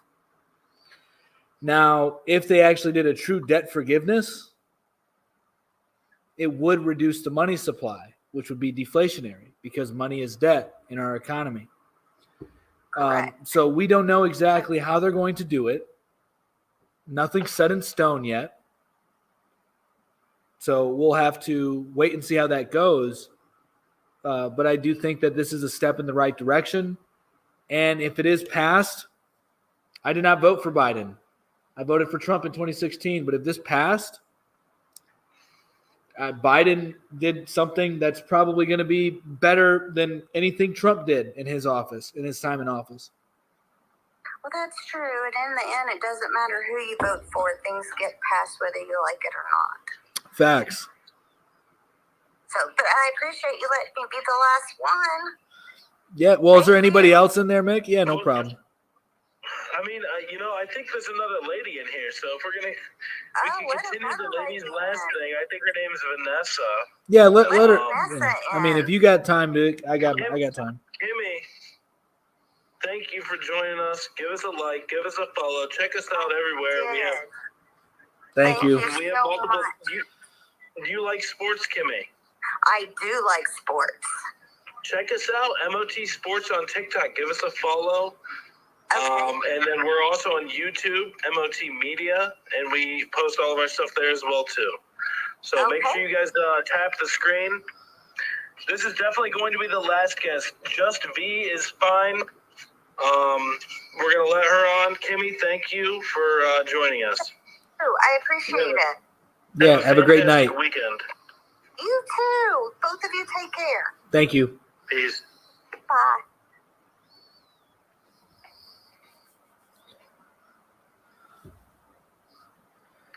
All right. Hey. Hello. Hey. Welcome to Ladies Last. Ladies last. So, Mod Ohio, I heard that you were saying something about debt forgiveness after 50 years being in the Bible. And I didn't know if you were aware. So currently with student loans, if you pay on them and you're making payments after 20 years, whatever the balance is forgiven. But in the plan, when I was reading some of the plan that's being proposed, they want to move that down to 10 after 10 years. Mm-hmm. I didn't know if you guys were aware of that. Yeah. I've actually discussed some of these things, some of the other debt forgiveness programs that we have in the country. Yeah. So I want to bring that point up, as well as I didn't know if you guys brought up the point of, currently if you're repaying your loans, you can write that interest off separately on what you owe yearly in taxes. So there's that as well. And there's also, like, if you're a public employee for so many years, they start to pay on that. I'm not sure what all you touched on. So there's already programs out there. But the big thing people don't realize is, was it late 70s, early 80s, they stopped allowing student loan debt to be like Chapter 13 for people to file. I think that was under Obama's administration, if I'm not mistaken. Sorry. I said I think that was under Obama's administration, if I'm not mistaken. No, it was the late 70s, early 80s. I can't remember which president it was under, but I know it was really early on. Okay. Or earlier. Yeah, that they did that. So that makes it really difficult for people who get in, a financial situation, medical or whatever comes up, to be able to write that off. Right. So I'm for it. My situation is a college that I went to was a community college, and now if you live where I lived at, you can go for free now. And I'm like, yay for them. I'm not kind of holding it against anybody, because I feel like something needs to be done. For sure. People can't continue to try to go to school and try to pay for it. It's becoming way too expensive. Yeah, it's predatory. And you are correct. So I just looked it up because I've been saying it wrong. So I did want to correct myself. 1976 is when that law was implemented. So thank you for bringing that to my attention, as far as making it illegal to file bankruptcy for your student loans. And yeah, I'm not like really a big fan of free college, but I think that colleges should be a lot more selective. I think it's really, really dumb to say everybody go to college, because not everybody should be in college. I think it should be so selective to the point where people of at least probably one standard deviation in IQ, like above the average, one standard deviation above average IQ, those should be the people and above that are targeted for college. Not everybody. Most people have an IQ of like 90 to 100. And most people now, what we see is they go into college and they have to take remedial courses. They can't even do college courses. They have to spend a year going back and relearning these things and taking their time. So you should, focus more so on the intelligent and the intelligent people going in college, and then focus on everybody else doing something that's valuable outside of intellectual pursuits, because that's ultimately what college is an intellectual pursuit.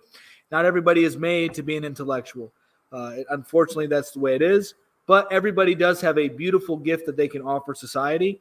And so, if you can fix a car, that's just as valuable, I say, is somebody being able to fix your knee via surgery, because you need your car to go to work and you need your knee to walk. So if somebody can diagnose that engine, that's very, very great. If somebody can fix your plumbing and your electricity and knows all the codes, they're extremely valuable. So I think that colleges should be more selective.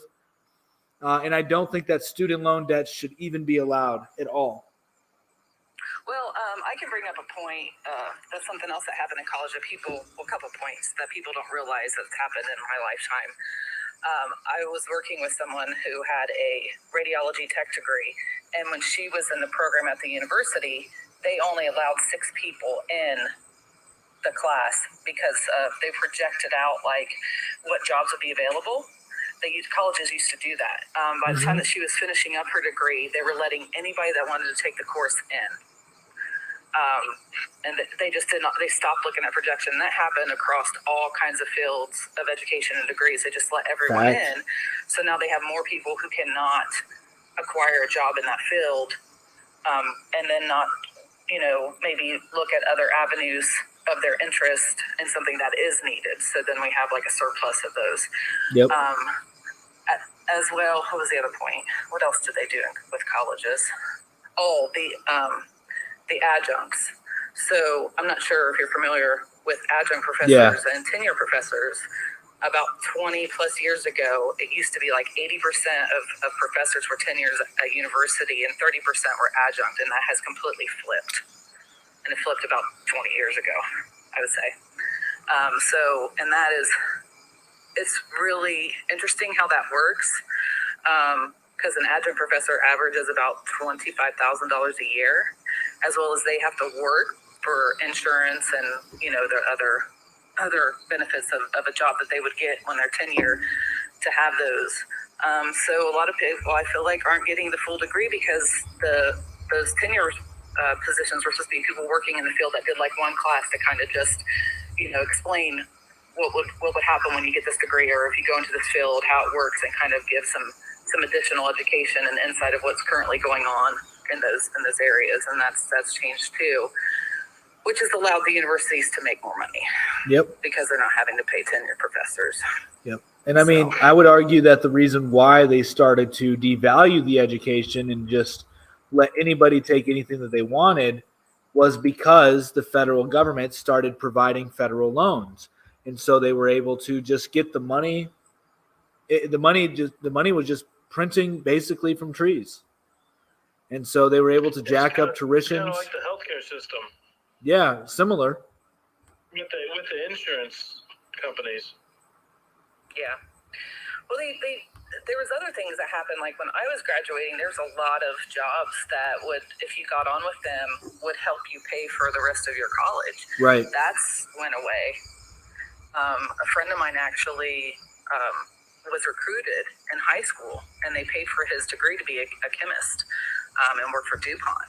And those have went away. So, I mean, and apprenticeships, and we can go through unions, and those kinds of things have kind of just fell to the back.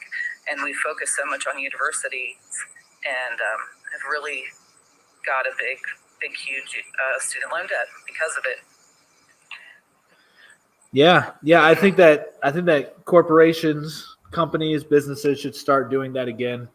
It would, help out tremendously. But I believe in, I think that I've stated this numerous times. Even if they do help, I think that there should still be debt forgiveness. I think it's good for the economy, and it reduces the predatory lending. I don't understand how people don't get that line of thinking. Like, if you make it so that way it's harder to get debt because that debt could be forgiven, and then you will lose out on the potential money that you could make. Well, it's going to be, you're making it selective. I mean, it's just, I don't know. To me, it's just like, it makes so much sense. It's like if debt becomes harder to get, it's better for everybody because then less people are living off of debt. Correct. Well, I did something good with my kids. My son didn't choose he started to go into the academic route and then switch gears. And now he's doing really well for himself. And my daughter just went to a tech program to get her medical license. So they went different, and it's really helped them because they were able to get out into the field and start working and those kinds of things. And they're doing really well for themselves, which is a different route than what I took through education. So. Mm-hmm. Yeah. So I recommend that for everyone. Look at all the options that are out there and what you can afford and what you can do and what interests you, because there's plenty of different ways to go about things and getting a job. 100%. But that's all I had to say. Thank you very much for coming on. We all just want the best for everybody, and we're trying to do our best out here. Yeah. Well, thanks for having me on, and have a great night. You too. Thank you. Thanks for the support.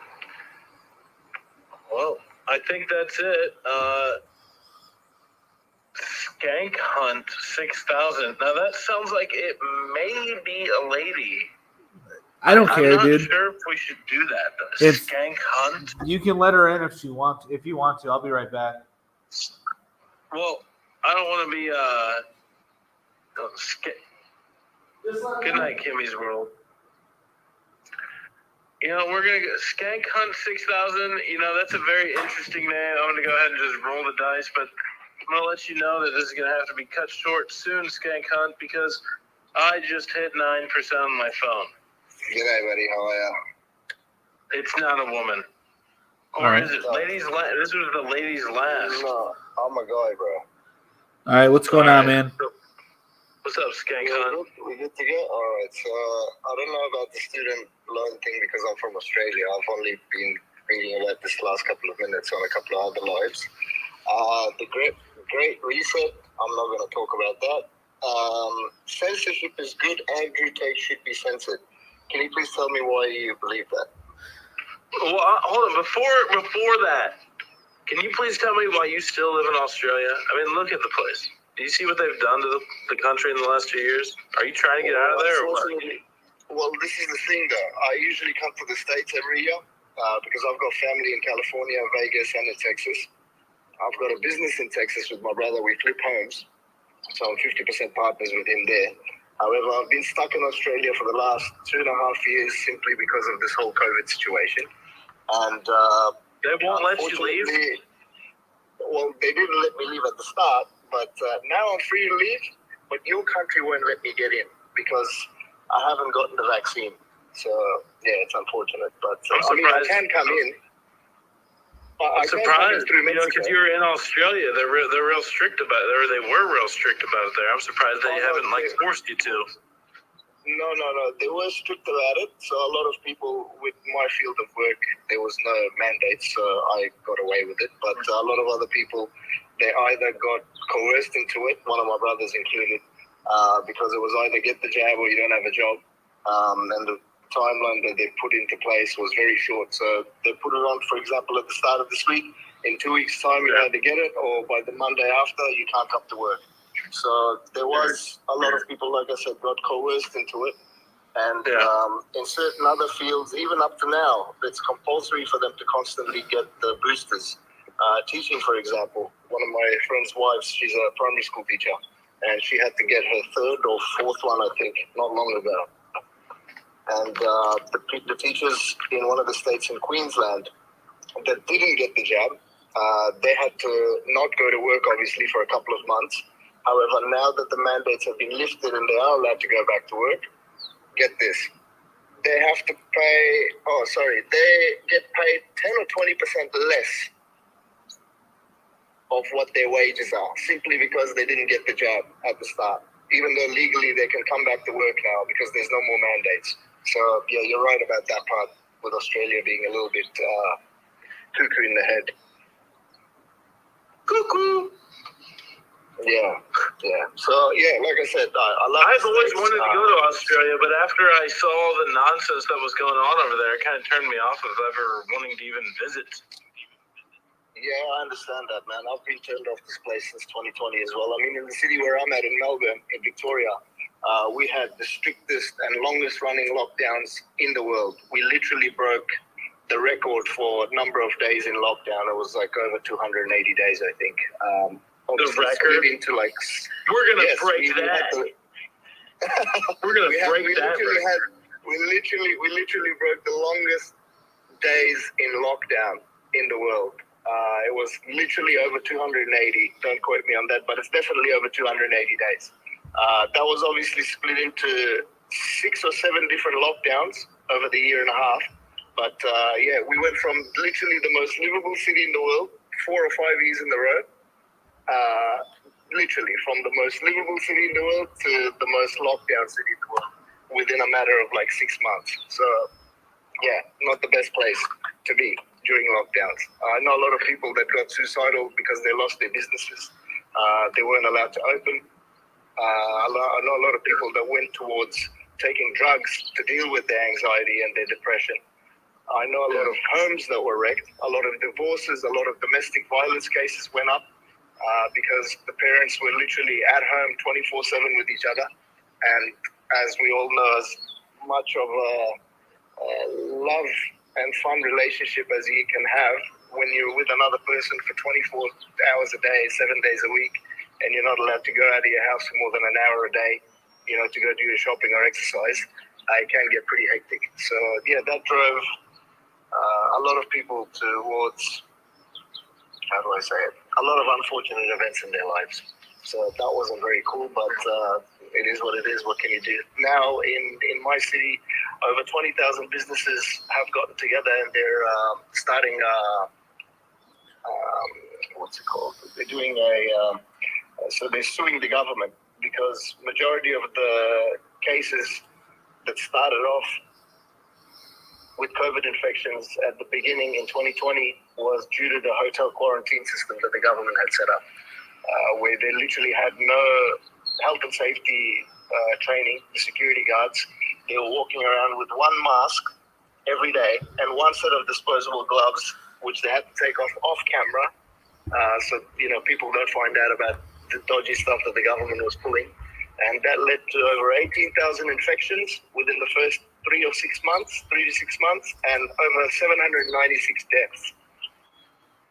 So, hopefully the government can actually be held accountable for that, but I highly doubt that because they seem to always get away with everything that they've done. Well, now that we've reached censorship territory, what do you want to talk about on the screen? Okay, yes. So as far as censorship goes, I had the same, my viewpoint on censorship changed when COVID was running rampant at the start. So we had a fair few professors, doctors. Well, hang on. Before you start going down that route, hang on. Do not be as open in your statements as you were previously. We will get banned if you start talking bad about the C word because of censorship. Okay. So if you're going to refer to the C word, call it the C word, call it the cough and sniffles. Sure. Don't call it the V word, call it jab. Okay. Yeah. Understood. Okay, so as I saw during 2020, for most of 2020 when everything was running rampant, a lot of the doctors, neurologists, and medical professionals that kind of went against the narrative or whatever was being told to us by everybody else, we saw that they were deplatformed and censored straight away. And unfortunately, whether they were right or wrong, to me it didn't matter because clearly them being censored raised a lot of eyebrows, and the group of people that followed them got bigger and bigger because they thought, okay, hold on a sec, if this person is getting censored even though he or she has these qualifications and is a medical professional, then there must be something else to the story. So their fan base got bigger and more misinformation started getting handed around. It made the situation a lot worse in terms of how to deal with the whole COVID thing. Now, same thing is happening again. And like I said, at that time, my main question was, why can't they get these medical professionals that are on this side of the equation and the other medical professionals get together and have a debate where they can debunk this misinformation that these doctors or medical professionals are putting out.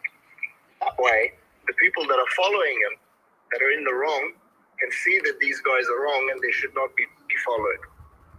Make sense? Yeah. Yeah, it sounds scientific, like debate, transfer of knowledge, people just debating things and trying to learn. Sounds pretty logical to me. Yeah, so, you got a bunch of people, it's a small group, but, they're still qualified. A lot of them have a lot of experience in their field. They're saying that what's going on right now is not the right way. It shouldn't be this way.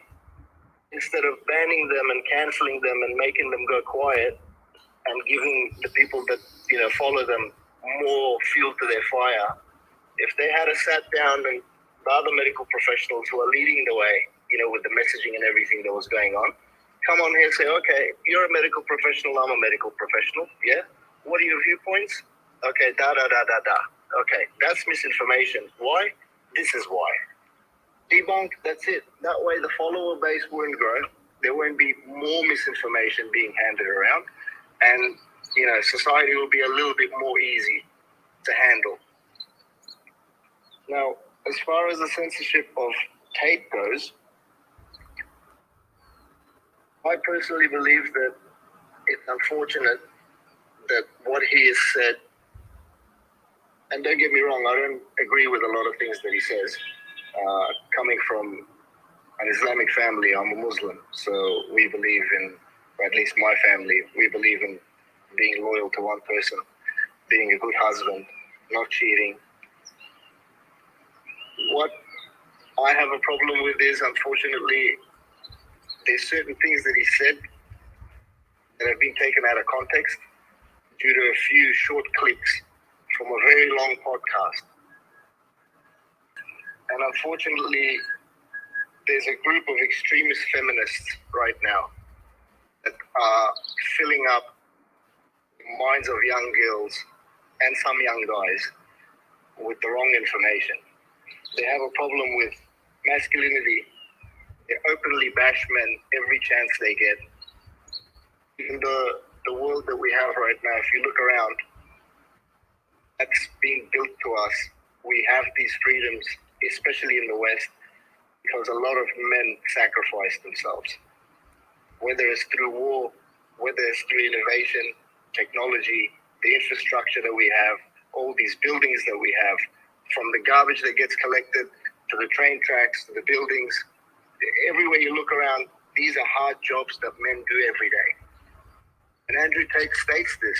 He says the man that goes into a coal mine, he's not doing that to try to oppress women. You know what I mean? The man that goes to war, he's not going to war to try to oppress women. He's doing that so society can become a better place, a more safer place, a freer place, so both men and women can enjoy life. As I said, unfortunately, some of the things he said, they've been taken out of context. As far as a lot of girls nowadays, as soon as you mention Andrew Tate, they straight away jump to the thing that, but he says it's okay to cheat on your missus. It's okay to have multiple partners. Yes, he has said that. Whether it's in a jokingly manner or in a serious manner, yes, he has said that. But what people forget is when he's saying that, he's not talking about the average guy. 99% of men in today's day and age don't have the options that him, as a top 1% or 5% or 10% of men, whatever you want to call it, the super rich, that have the option to sit on their private jet, fly around different countries, and they have 2 or 3 or 10 girls in every country that they can sleep around with and have fun. Majority of the men, he says this, majority of the men don't even get noticed. They go into a club, no girl wants to talk to them. If they approach a girl, if they finally have the guts to approach a girl, 9 out of 10 times they get turned down. Now, unless you look like a Greek god and are built like a Greek god, for the average person, they don't have that option to go around and have multiple partners. It just doesn't happen. When it comes to him being censored, the reason that they've put forward is he's dangerous, or his viewpoints that he's pushing on young men are dangerous. Which part of saying no to drugs, cutting out losers that are in your life, your friends, family, whatever they are, that take drugs, working out every day, all right? Getting out of bed despite feeling depressed and trying your best to become the best version of yourself that you can be is dangerous. Yeah, so people like Cardi B, yeah, so that are openly pushing. Yeah. So Sorry, go ahead. you're good. So I see that you listened to his final message, which isn't his final message. So, I mean, that just proves right there he's a liar, right? Because that wasn't his final message. He just did a live stream tonight. Him and his brother, they blew up Rumble. Now it's the #1 app. So he's a liar. It was not his final message. He's not a good role model for men. I've made the same. The only thing that I think that he does good for men is to say work hard, don't do drugs, and stay disciplined. Other than that, he is a disgusting human being. He promotes pimping hoes. He has a course called PhD. So his argument that most men don't have this lifestyle as me, true, but he says that little kids like to look up to me, little boys like to look up to me because I have a lot of girls, I have fast cars, I'm very, very rich, and I'm fit. So basically, little kids look up to him because he's very materialistic and vain, and he pimps out women. He's also a part of the problem with feminism. So he's like saying women should wear their body count on their foreheads, and then that would reduce a lot of the problems in society. And yet he's saying that you should try to get in between the legs of women. Like, that's what he does. He's like, there should be nothing wrong with me to go sleep around with some people who I don't know, I don't love, I don't care. That's totally fine. But then he's promoting traditional values. He's also promoting Christianity and Islam. So he's a walking contradiction.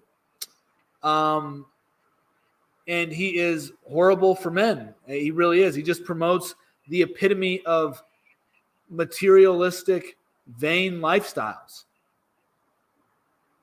Okay. But there's plenty of other, but there's like rappers and shit who do it all the time, and they're not getting censored. They should. So once again, so let me clearly something going on there. Yeah. So the reason, so I think that as of now, censorship has become, so Alex Jones is censored, but Alex Jones is controlled opposition. Alex Jones ain't no truther. He ain't no truther. He's giving you half truths, but he's lying to you about so much. The government ain't coming for you guys. Nobody forced you to do anything. I don't believe in forced anything. They can't force you to do anything. It's all your choice. So Andrew Tate, he gives half truths. Is he right that men, because the way women are designed, men will be able to be promiscuous and women will more than likely be okay with it? Yes, they will be. I know from experience myself. This is coming from somebody who at one point in my life, I was a degenerate. I had, there was a time where I had 2 girlfriends and there was a time where I had 3 girlfriends at the same time, the whole spinning plates. I've been through this whole thing, and I'm telling you, it hurts the women. Women will agree. So he is telling you the truth when he says women will let you cheat on them because women are submissive. Like, why is big tech censoring? Yes, so this is why I think. To like rappers who Yeah. Well, so first off, they're not censoring him. That's nonsense. I just told you that he can be found everywhere. You can be following his Telegram chat. He went to Rumble, but he got It doesn't. kicked off of other things. It doesn't matter because those platforms. There's alternative platforms that are killing YouTube, right? That are going to be killing YouTube, right? So there's so many alternative platforms. There's so many ways to reach out. Why do you think YouTube's like censoring him and not like rappers? Well, I think it has to do with the fact that he is I think that canceling has now become a badge of honor, and people now give other people credibility if they've been banned. Is virtue signaling? In a way, yes, because he's not banned at all. He's not. He just, once again, he just caused a new app to go to #1 on the App Store. I just saw it actually on Twitter. Well, there was another person before him that I was talking to you about a couple weeks ago, a political guy who had like the most people ever on Rumble. It was like 90,000 or something, or some crazy shit. The guy who was saying that if you're a Republican, you shouldn't. If you're a Republican and you don't think that we should get rid of the FBI, then you shouldn't get elected or something. Steven Crowder. YouTube, and then they went on Rumble and they broke the record. Yeah. And now Andrew Tate just broke the record. Steven Crowder is also hit up Rumble, bro. Shit's popping over there. Steven Crowder is another example of what I'm saying. He literally used it as a badge of honor, but I swear he has a contract, if I remember correctly, with YouTube. So this is all a fucking game. Andrew Tate's only gotten more famous. He's censored, but he was just on Fox News. No, dude, he's getting more attention than he was before. The complete opposite happened. But the problem here is, like the other guy said, it's a couple of tech companies having the right to just pretty much try and silence anyone that they feel like. That's where the problem is. We live in a day and age. We're in 2022. We're not in the Middle Ages anymore, where anyone with a different opinion, you know what I mean, as soon as they come out. Now with Andrew Tate, I strongly believe that the reason that they gave for his banning, which was, what do they say? He's a danger to young men. He is a And the way danger to they young think. men. Fact, he is very dangerous for rappers- young men. The rappers have been doing this for Yes, decades. I know. I And grew they're up with rap dangerous music. too. They should all be banned. Tate's not encouraging people to bang each other in the streets. Yeah, I think that the rappers. He's telling So people I to think. not take drugs. You know how many kids So- that grew up in high school with me, they started smoking weed because their favorite rappers were talking So- about smoking ounces of weed every day. So here's the They thing. Here's the talk about thing. women in the I worst think that. imaginable language. I think that Andrew Tate's cancellation is a step in the right direction, kind of, because now people are talking about why isn't Cardi B banned? Chris, we got 4 fucking people in the chat. Hopefully, They're in the thing trying to talk to us. hopefully Cardi B gets banned. Hopefully every rapper promoting drugs to children and gang violence is also banned. And I doubt it. I think they're just going to continue the trend of banning people who are somewhat questionable, but not enough. Do you to, not see the change? actually hurt Do you society. not see the change that's coming? I don't know how people are so blind to this. Like, the world is changing fast. Well, they're You both- have what Andrew said, Tate. they're You not have people banning like people Andrew who are Tate. rapping about shooting each Hang other on, but and selling well, drugs. first off, the rap became what it is because of people with small hats came in and subverted the industry. Fact. They said to promote these shit. They did. They paid them more to talk about that shit. It wasn't selling. They forced it on the public. Gangster rap. It wasn't real. It wasn't organic. It came from the record labels. Fact. So it was all an attack on the culture. And right now what we're seeing is the pendulum swinging to the right. And now Andrew Tate, as I've listed before, was the opposite reaction to the extreme feminist. And now men and boys, I'm hearing stories of young kids saying that they will not read books. There are literally, I'm in this community, there are teachers in this community that have said that there are kids, there are boys that will no longer read books from women because they're beneath them.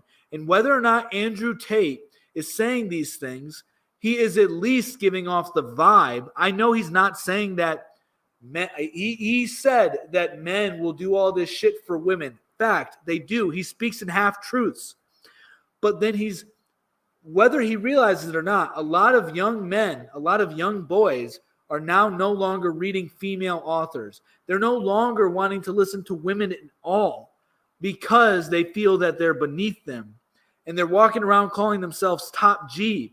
This is a fucking disgusting thing. I don't want a Romanian pimp to have this kind of influence in my country. I think it's the opposite of what needs to be taking place. So what I'm getting at here is we're having a huge pendulum swing right now. We're witnessing it, where we're going to see the radicalism of the right, and it is not going to be it's going to be much worse than the radicalism of the left. So I'll jump in here for a sec. As far as Cardi B getting cancelled and all these other female rappers that are pushing high culture onto young girls and no one bats an eye, I don't think that's ever going to happen because, as you said, the record labels do this to change culture. I mean, look at the Kardashians. Who were they? Talentless girls that got famous because one of their sisters made a sex tape. And now every single girl that I see in Australia, from the age of 14 and up, they get their lips done, they get their cheekbones done, they're getting BBLs, you know what I mean? Their dads failed. They jump on OnlyFans. Yeah, they're jumping on OnlyFans because that's the motivation for them, because it's a cultural change that's unfortunately We're getting easy money and people are fucking lazy. It's easier to hop on OnlyFans and shake your stuff around No. instead of raising a family. No. It's because the fucking men failed. It has not, and that's the other issue with Andrew Tate. He points the blame on the women.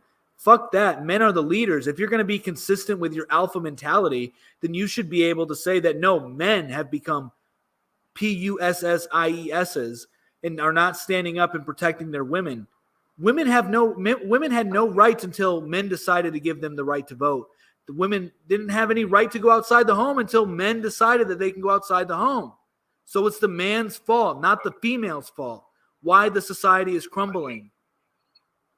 I think you're being a little bit selective there again, because you said one thing and then it's kind of going against what you said about what he was pushing before. No, I'm not actually. If you watch his videos properly, he motivates young men to be the best man they can be. He talks about men being protectors, providers for women. When he says a woman is my property, he doesn't mean property as in like a tangible thing that you get to throw around. Hang on. It's my responsibility as a man when I'm with a female to protect her, to provide Yes, for her, you to sound... give her safety. Dude, yes. So my wife is my property. I have no issue with that. He speaks in half-truths. My wife is my property. My children are my property. And they just happen to be girls, right? So I'm totally with that idea. I'm totally with that worldview. I have no issue with that worldview. But he is distorted. He's telling half-truths. He's not doing anything good for young men. What about the young boys who are now saying that they're not going to listen to female authors because they're females? And that's the inspiration that Andrew Tate... What's the percentage of these young boys doing that? Because if you look at it that way, if you look at the extreme percentages, the small percentage of every group in every culture on every topic, there will always be a very small percentage that become extremists. It's going to be the majority, dude. So let's no. Let's look at Islam. No man raised right by good parents is going to sit there after listening to Andrew Tate, regardless of how young or old he is, and just sit there without thinking about his mom or sister or auntie, and sit there and be like, you know what, I'm not going to listen to women from now on because they're below me. Let me ask you this. That way. My friend, hold on a sec. Let me just say this. On one end, you're saying that the people that get on OnlyFans, the girls that follow Kim Kardashian and listen to the, fall for the whole culture that Cardi B's pushing is the man's fault. Yes. Right? Because they don't have strong father figures. Then at the same time, you're saying that what Andrew Tate is pushing on young boys by telling them to say no to drugs, work out, work hard, become better men is the problem. So no, I'm not. Are you, dude? Hang on. Why does nobody listen to me? I literally agreed with you, dude. It's like you're selective hearing. You're not listening to my critiques. I'm literally telling you at the beginning of my response to you, I said that, yes, Andrew Tate does not promote drugs. I said, yes, Andrew Tate, there's a few good things Andrew Tate does. Promoting discipline, not doing drugs. Those are about the only things that I can think of, and trying to keep your word. But then everything else that I'm really focusing on, you are not actually focusing on. You are focusing on the fact that I agree with you, and then you're trying to say I don't agree with you on the things that are good about Andrew Tate. Then I'm telling you the things that are horrible about him and why he's bad. It's not, kids aren't doing the things that they're doing because he's telling them not to do drugs. That's never been my argument. My argument is the fact that he has a PhD course that stands for Pipping Hose degree. He has bragged about the fact that he has made his millions through webcamming. He can teach you how to webcam girls. He'll teach you how to pimp out girls. You just have to pay a course for it. He talks about traditional families, yet he brags about his father walking out of the house because he won't be tied down by no bitch. His words. Yeah. His words. And then guess what happened to his sister? Nobody likes to bring this up. His sister is now a feminist and a social justice warrior. And him and his brother are pimping hoes, and his dad stood up to the woman. Why do you think his sister turned out that way? Because their dad failed them. It's the men. Yeah. And he's not promoting good masculinity. He's promoting degeneracy.